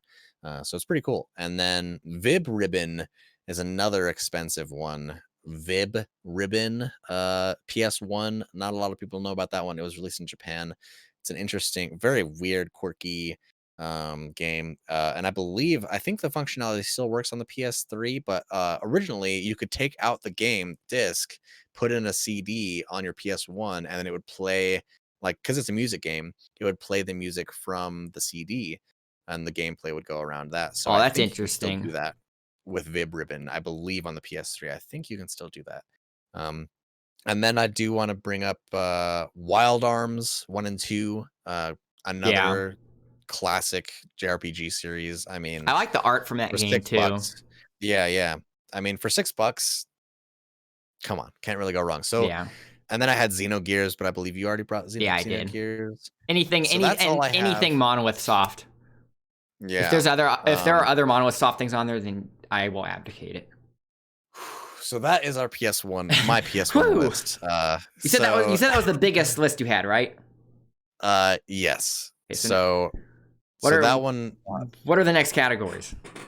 So we have PS2 and PS3 here. I'll go through these as quick as I can. Okay. PS2 games: Arc the Lad, Twilight of Spirits, another Arc the Lad game. That's on PS4, from what I understand. It's but super super awesome game. Blood Rain 1 and 2. Now I put these here. They have like a soft spot for me because I always thought they were so cool. But I was watching gameplay when I was making the thing, and I was like, oh. And you changed your mind. I was like, oh man, rose tinted glasses. Probably a bit of that, but I would still throw it on the list just to, if anyone's interested. And then Tanuki has some experience with this one. Castlevania Lament of Innocence is available for $10 on PSN store. Is Curse of Darkness on there? I could check. Curse of Darkness. Lament of Innocence and Curse of Darkness are both PS2 Castlevania games made for the PS2. I own Lament of Innocence physically, and that's one of my favorite Castlevania games ever. I have another YouTube video talking about it, my experience with it. It's not really a review, it's more like talking about my experience with the game. But Curse of Darkness, I've been wanting to play Curse of Darkness ever since I beat Lament of Innocence. Curse of Darkness, the main character is I cannot remember the guy's name. Not Victor? no, not Isaac. Isaac's the antagonist in Curse of Darkness. Hector. So if you watch the Castlevania show on Netflix, Hector and Isaac are from Curse of Darkness. Yeah, no Curse of Darkness on the PS3. Just Bloodstained Curse of the Moon available. So, but yeah, definitely Lament of Innocence. Yeah, Lament of Innocence. I bought that off eBay, and I would recommend buying that physically though if you can, because the box art is by Kojima, not Hideo Kojima, but like the girl Kojima, the one that does the art for Castlevania stuff. Box art looks immaculate. Yeah. Unless it's covered in mold, which my copy. Oh yeah. I got that. Gross. Anyways, so Castlevania Lament of Innocence, definitely a good one to grab and keep an eye on. Now this one I highly recommend, and I actually am so stoked to play it because I knew about this game, but I kind of forgot about it. It's a weird, quirky one. Surprisingly, by the same developers as Rule of Rose, one of the that's a really rare PS2 game, right? Very rare PS2 game, super expensive. But it's totally the opposite because Rule of Rose is like a survival horror kind of craziness. Chulip, CHULIP, Chulip is a quirky little game where you go around kissing people because you want to kiss the love of your life. Chew. Just chew over there, chewing on some lips. And it's $10. It looks so cute and funny. I am actually super stoked. I'm gonna grab it. And I'm super stoked. I only recently found out chew means like a kiss sound effect in Japanese because when I was practicing over and over and over trying to get that perfect score on MMORPG Addicts Anthem and Hatsune Miku. Yeah. One of the lines is choo choo, and like I had to keep hearing the song over and over again until I eventually just had to figure out what that means. Like, why are they saying choo choo? Choo choo. That's so funny. There's a video of a guy that's like doing a review on microphones, and he starts off the review like he does like his test like with choo choo. He waited for the stop sign to turn into a go sign. Anyways, Tulip, 100%, dude. Tulip, that's a full send. That game is super expensive if you want that physically. And then we brought up Fatal Frame and God Hand. Gradius 5. Gradius 5 is another one. Great shooter that definitely, if you can, I mean, Gradius, pick it up. Gradius doesn't need much of an intro. Yeah, for sure. But so expensive if you want it physically. Grandia 3, PS2 exclusive, that was ported over to the PS3 for the PS2 classics. Grandia 3, another Grandia game. If you like the JRPGs, definitely grab that one. Grouselander Heritage of War. Now, this is one that I put on here while I was researching the games that will be disappearing. If I'm not mistaken, that is one of the tactical JRPGs, like FF Tactics, kind of like FF Tactics. Yeah, so that one's really, really cool looking. Everyone that I was hearing about it talk about it said that they were pretty into it. There's some yeah, definitely check that out if you're interested in tactics games. Another tactics game that I'm actually probably going to pick up is Lapucelle Tactics, LAPUCELLE Tactics. It's very so I was gonna say it's very reminiscent of Disgaea, but it turns out a lot of people kind of say that this is like the origins of Disgaea. So there is characters in this game that come over to Disgaea, and it's very like tongue-in-cheeky, kind of like Disgaea 2. It looks really awesome actually, so I'm pretty stoked on that one. I'm gonna be picking that one up for sure. And looking out for a physical as well, but just to have the digital, it's definitely something that I'm interested in. So if you're into Disgaea or tactics games, definitely check that one out, see if it's up your alley. Psychonauts, I wanted to throw in Psychonauts. Yeah, I think it's available on PS4. Yeah, wait, I thought they got ported. Yeah, I think that one got ported, but I just bring it up, sure. Now this is another interesting PS2 game, River King: A Wonderful Journey. So I was looking into this one, and it's piqued my interest because it's basically this like really chill fishing JRPG. I don't know. I would look at it and see if you think it's worth it, but I mean, it's getting pretty They pretty expensive much put on, fishing in every game now, though. but it's It's just a like given now. it's pretty much all fishing. Fishing in FF15. I've heard that's actually pretty solid, the FF15 fishing game. Yeah, I like But the fishing in FF15. It's just the whole game's kind of weird. sure. But yeah, River King, A Wonderful Journey, one that's kind of hard to get physically. That's only $10. So, and then 3 and 4, Suikoden 3 and 4 and 5. And then here's another From Software game that I only recently found out about. It's funny that this actually showed up on the PSN store because I was talking about From Software, and then the guys at the game shop that I go to was like, "Oh, do you know about The Adventures of Cookie and Cream?" You wouldn't have guessed it. Cookie But, singular. just Cookie singular. That is a exclusive, or sorry, not exclusive, but that's a From Software game, and it's from the way it was described to me is there's a 2-player version of like this, co-op, but you have to share the controller. So that's kind of a cute little thing. So there's that, and then Trapped, and then I thought Xenosaga was on there, but I don't think it is. Don't know if it So is, but if it is on there, account it. Yeah, if it's on there, definitely grab it. So now we're gonna jump into the PS3 games. That's all the PS2 games that I have at the moment. So PS3, start off with that Castlevania game that we were talking about a second ago, Castlevania Harmony of Despair. As far as I know, this is the only place to get it is on the PSN. It's a 4-player like online co-op Castlevania. I didn't know remix anything kind of about it game. until I was like looking through the store the other day. So it's like Yeah. it uses assets from the GBA and DS Castlevania games. So it uses like the sprites and some of the assets and the enemies from those games, but sort of throws them all together in like a remixed version of stages that you have to like race through and get points because it's made with multiplayer in mind. I don't know if you could still play it multiplayer once the PSN network goes down though. I did want to I want to say like look into that. Yeah, maybe because I know Resident Evil Outbreak on PS2 has fan run servers so people can play it together on emulators and stuff. So I feel like this game would kind of be like another situation like that where like fans would have to like do the servers, but I don't know if there is as much demand for playing this game as there would be for something like RE Outbreak.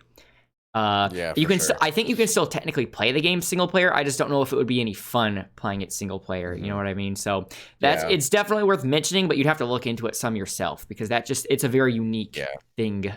It seems like a really weird experiment. It's crazy that the Castlevania game like that is just so like singled out from the rest. Like I didn't like, just like you, I didn't even know about this. Yeah. So but yeah, take a look at that. And then another one that was big on PS3 for me back in the day was Cloudberry Kingdom. A lot of people probably know it from, I think Game Grumps played this a bunch. I think I'm not really too familiar with Game Grumps, but I think I remember showing someone, oh, check out Cloudberry Kingdom, and they were like, oh, that's the Game Grumps game. Anyways, it's a crazy platformer, just insanity, just absolute insanity.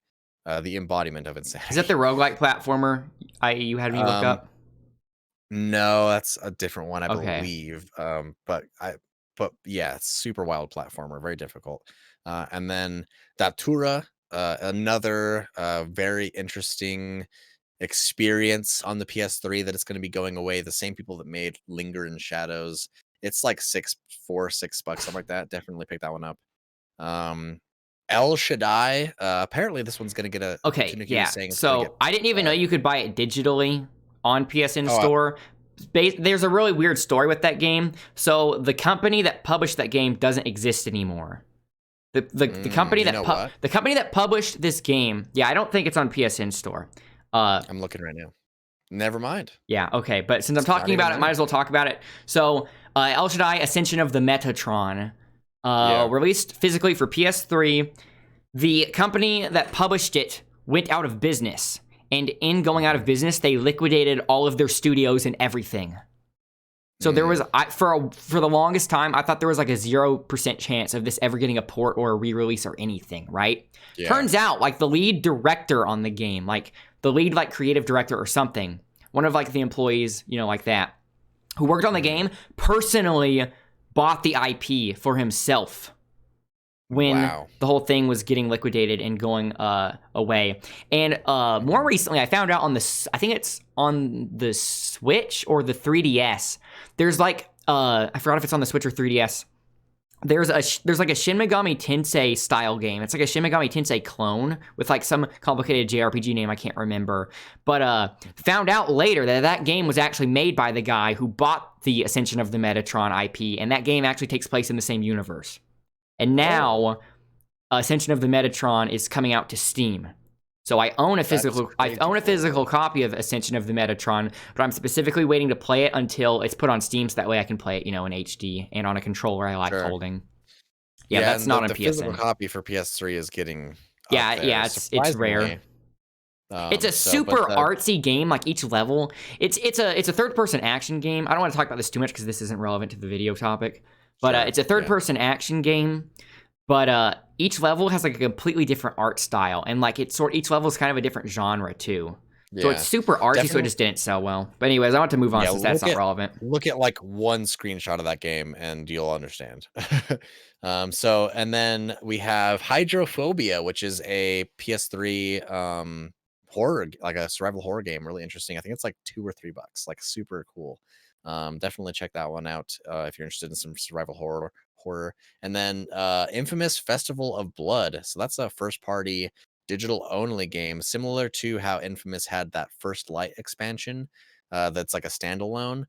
Same thing here, but it's one of those ones that's on the list of games to be, unavailable to purchase. Once again, I find it really weird that Sony is leaving behind all of these games and franchises which were supposed to be like console sellers, like these first party studio games which are supposed to be console sellers. They're just leaving behind. It's so strange. It doesn't make a lot of sense. I mean, I don't know, man. I'm hoping that they'll somehow just kind of pull some miracle and have all this stuff available on the PS5. I'm pretty sure with them being a company as big as they are, they definitely have the resources to port these games with like a minimal, like just do like a minimal effort port to the PS5. I don't think it would be that hard. All you'd have to do really is just like emulate a PS3, which they're getting better and better at. Obviously, I know unless they like lost the source code for a bunch of these things, but like, well, I mean, if you look at the PlayStation Store, I mean, I guess that tells you what you need to know about how they can take care of stuff. But the PlayStation Store specifically on PS3 and Vita, I mean, the Vita Store is also pretty bad. But so then that brings us to the last guy. Is this the last game on the list? Poetically? No, I should have. I thought you were being poetic, but you're not. The last guy. So I watched the like developer story for this game like multiple times on the PSN. It's pretty funny. I showed Tanuki, and it's a really addicting game. For a lot of people loved it. I still have yet. I've actually I purchased it the other night because I was like, oh man, I gotta grab that. For how many times I watched the dev diary that like made me laugh. They deserve what it's kind of like Snake, right? The game. Kind of like Snake, yeah. So you're the last guy. And it's a top-down like city view, and there's a monster in the city, and you are basically just running around to all the buildings, and people will come out of the buildings and follow you, and so you end up with this huge line of people that you're trying to all allocate to the safe area while the monster's like coming at you. So it's a bit of a game of Snake there for sure. But it's got that sick soundtrack, if you know what I'm talking about.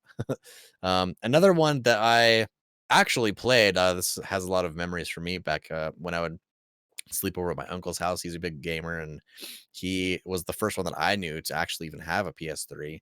And he had this game called Pain that I believe came on like a card voucher. Like Pain, my favorite. Code. It came on like a digital download code in some other game that I don't remember, but that's the only way to buy it is digitally. And it's basically a game where you're in a slingshot and you like aim where the slingshot goes, and you shoot your dude into this like city or a scene or whatever, and you're like shaking your controller to like try to like toss him around like does the PS3 have does the PS3 controller have gyro? Yeah, it's got the 6-axis. I didn't know So there's that. I don't games think I've ever played a PS3 game that uses gyro. that there is one coming up soon that uses that. Oh There's a boy. couple that I could mention, but Pain, um, yeah, Pain, super awesome game, really fun. I bought that one recently because I was like, oh my god, I can't let that one leave. Like that's a super old school memory for me. So, and then Pixel Junk, the Pixel Junk game. So I only really played a couple of them. There's quite a few, but Pixel Junk Shooter 2 and Pixel Junk Side Scroller are the ones that I played, and they're super awesome shmups. Highly recommend if you're into that kind of scene. Another one that's going to be lost, as far as I know. I believe there is a expensive like Japan PS3 physical, but if you want the American one, and PS3 is as region far as locked, right? I believe so, Yeah, so we but I can't could even be wrong. count those. So Rain, it's called Rain. It's also known as Lost in Rain, but I think that was like its working title, so its official Not title is associated Rain. with pain. Yeah, not associated with pain. Rain. Rain is a really cool, interesting survival horror game.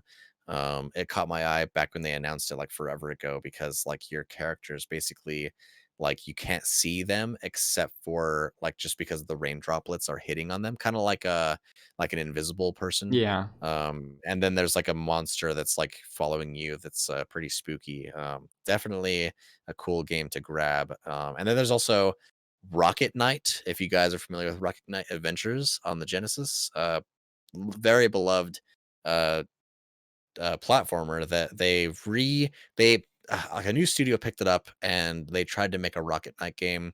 It's pretty controversial, but I've heard mixed things. Some people like it, some people hate it. So if you're into Rocket Knight, We don't definitely. talk about Rocket Knight in this household. Oh, Too sorry, I apologize. controversial. And then the Unfinished Swan, another artsy game from Sony. That's I don't know if it's on PS4 or anywhere else. It might be, but I originally played it on Vita and PS3, so that's why I put it on this list, just because that's where I have the most memories of it. And then another, so this is a piece of history here that you can bring up with the gyros is Super Rub-a-Dub. I would be I would I don't know if I want to imagine what the gyro is used for in a game called that. Super Rub-a-Dub is a awesome, basically just a tech demo where you're trying to, you're using the gyros to like balance like rubber duckies and stuff in like a Okay. little bowl of water and stuff. So, Okay, that's better. silly game. I played it a bit on Vita. It's a piece of PlayStation history. I mean, it's been talked about a bunch back in the day because it was one of the Rub-a-dub. Super Rub-a-Dub, man, you can't go wrong. And then I wanted to shout out Sam and Max, The Devil's Playhouse. So it's a Telltale game, one of the older ones. That, as far as I know, you can't really get anywhere else. Well, Um, except for a Windows 7 copy that looks super jank and bootleg on eBay. It was like it's probably not even $30 for like a. official. It doesn't look official at all. It looks like someone like printed it on like their super like 2001 printer. It's just like, oh my god, what is this? And then this one's, in my opinion, this one's a pretty big deal. I mean, so Rocket League is huge. Like Rocket League is a giant game. Yeah. And the original Rocket League is on PS3, digital only. It's called Supersonic Acrobatic Rocket Powered Battle Cars. I And it's remember that. I would have never remembered that until you said it. yeah, it's basically just Rocket League, but just on PS3. They were like, "And Um, what's the one thing from keeping our game going mainstream? These kids can't mm, say a title that long. oh, okay, well, Rocket League. What should we shorten Obviously, it it's not the to?" exact same. Yeah. Really cool game. I mean, if you like Rocket League, it's cool to have that piece of history. I don't know if are ever going to do anything with it. There is a It's cheat probably pretty in. obsolete now due to how popular Rocket League is, but Oh, yeah, sure. just in terms of like seeing its history. Yeah, there's a cheat code that you can perform. At least you used to be able to on Rocket League's main menu. That if you put it in, it would like splash the logo for Supersonic Acrobatic Rocket Powered Battle Cars, and then like the music would play and stuff. But that's all it would do. Um, so yeah, so as far as I know, that's the only way you can play that game. If you're a big Rocket League fan, um, and you got some, especially if you have some buddies that you can like get together and like, oh, like we all play Rocket League, but let's like check out the Origins. That would be a cool one to have. This one is a really cool, interesting game that I'm going to be looking into more. That is, I believe, on Sega Saturn. That's fairly spendy. That's called Nights into Dreams. You've probably seen the That's on character. PlayStation 3. Yeah. So Nights into You can Dreams. buy that on Steam. There's a port on Steam. Oh, you can? Yeah. Oh, cool. It's a Dreamcast game. There's like a whole Dreamcast collection you can buy on Steam, and you can buy each game individually. So they have like Crazy Taxi, Night, Sonic Adventure 2. The cool thing about this one, from what I hear, let's see, Nights into Dreams. So the cool thing about this one is there's a way to unlock Christmas nights as well. Is this any different from the one on Steam, though? I have no clue. I have no clue. So it's $10. It's like anyone who purchases, I got it like $2 on game Steam. will receive Christmas nights as well. Okay, so maybe maybe that's like a special like DLC thing on PlayStation 3 only. Maybe. So yeah, it says HD widescreen. All 7 original dreams have been enhanced. Christmas nights, experience the holiday season. Yeah. So is it like an upgraded port? Because the one on Steam is just a port, I think. This one says it's like HD and widescreen and everything. So I don't know. It's a remake. It says it's a remake. It says it's a remake. Okay, that's not what's on Steam then. Steam is just a port.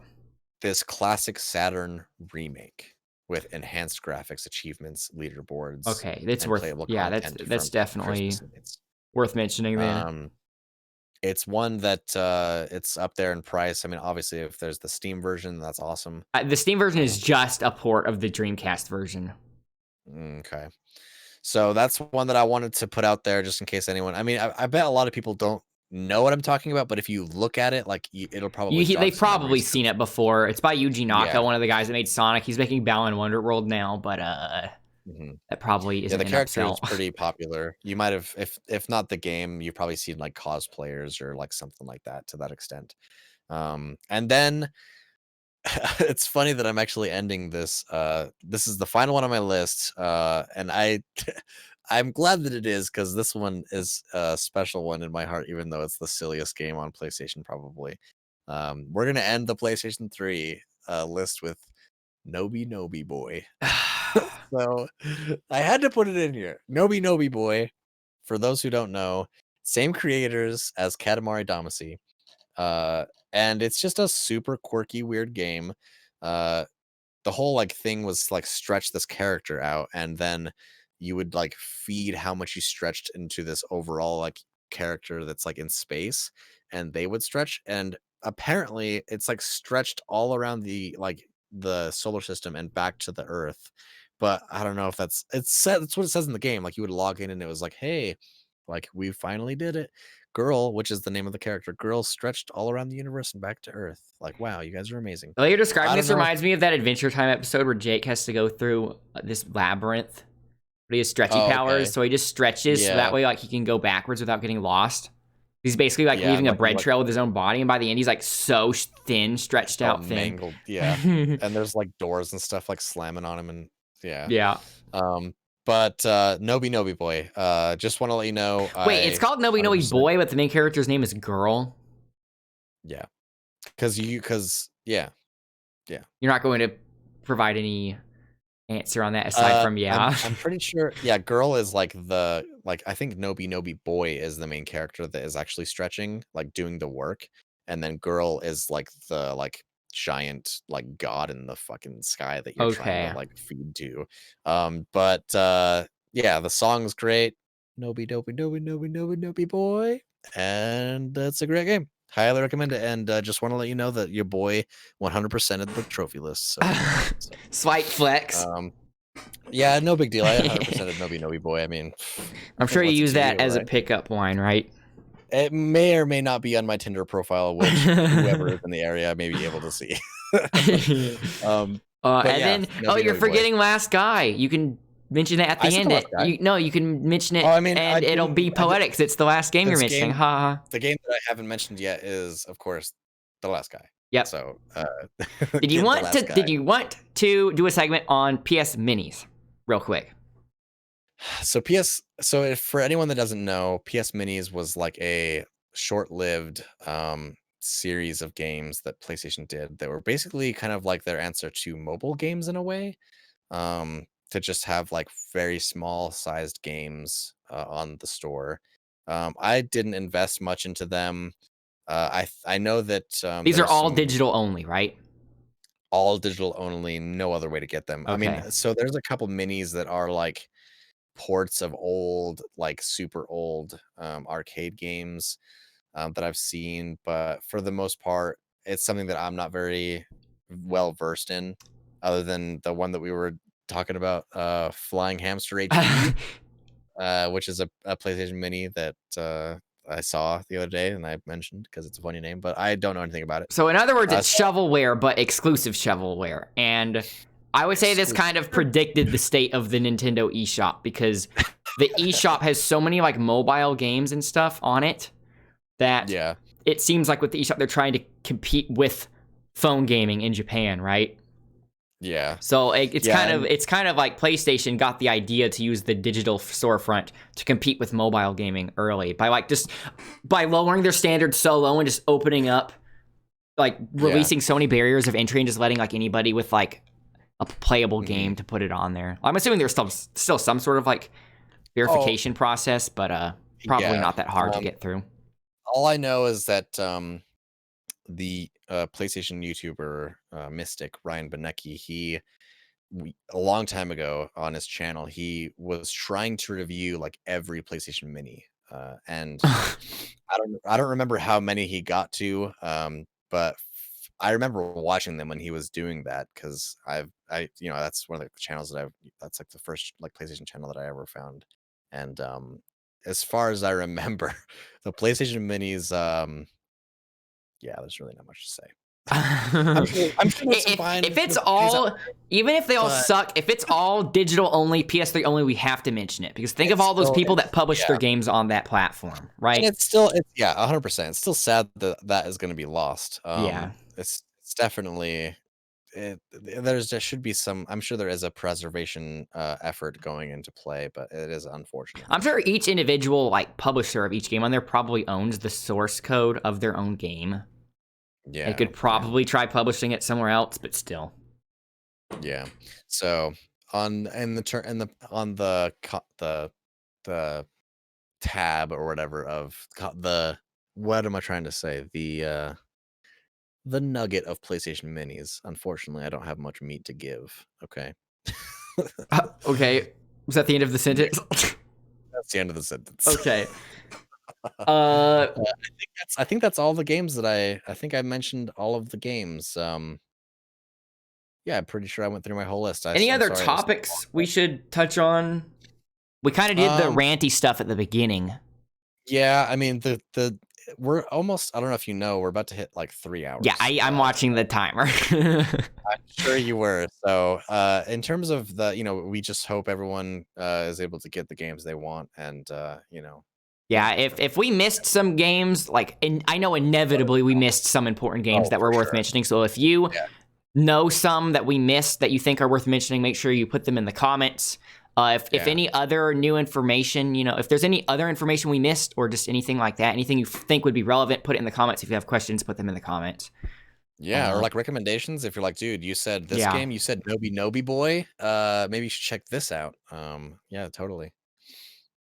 Yeah, so once again, I'm Tanuki Tail. You're watching this on YouTube, but I also stream on Twitch, and I have a Twitter, and you can follow me there for updates. And a future Churro also live streams. I'll include the links to his Twitch channel and his YouTube channel, and I don't know if you want me to do Twitter or not. Sure. Okay, I'll include his links in the description, so that way you can go find a reliable, consistent source of Vex speedrunning every day. Of course. Yep.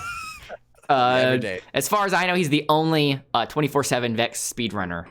I'm actually streaming Vex right now. Yep, pretty impressive, right? Pretty impressive. Yeah, so I will include the links in the description. So, anything else you want to say, Churro, before I wrap it up?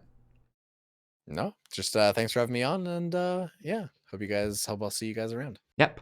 Bye for now.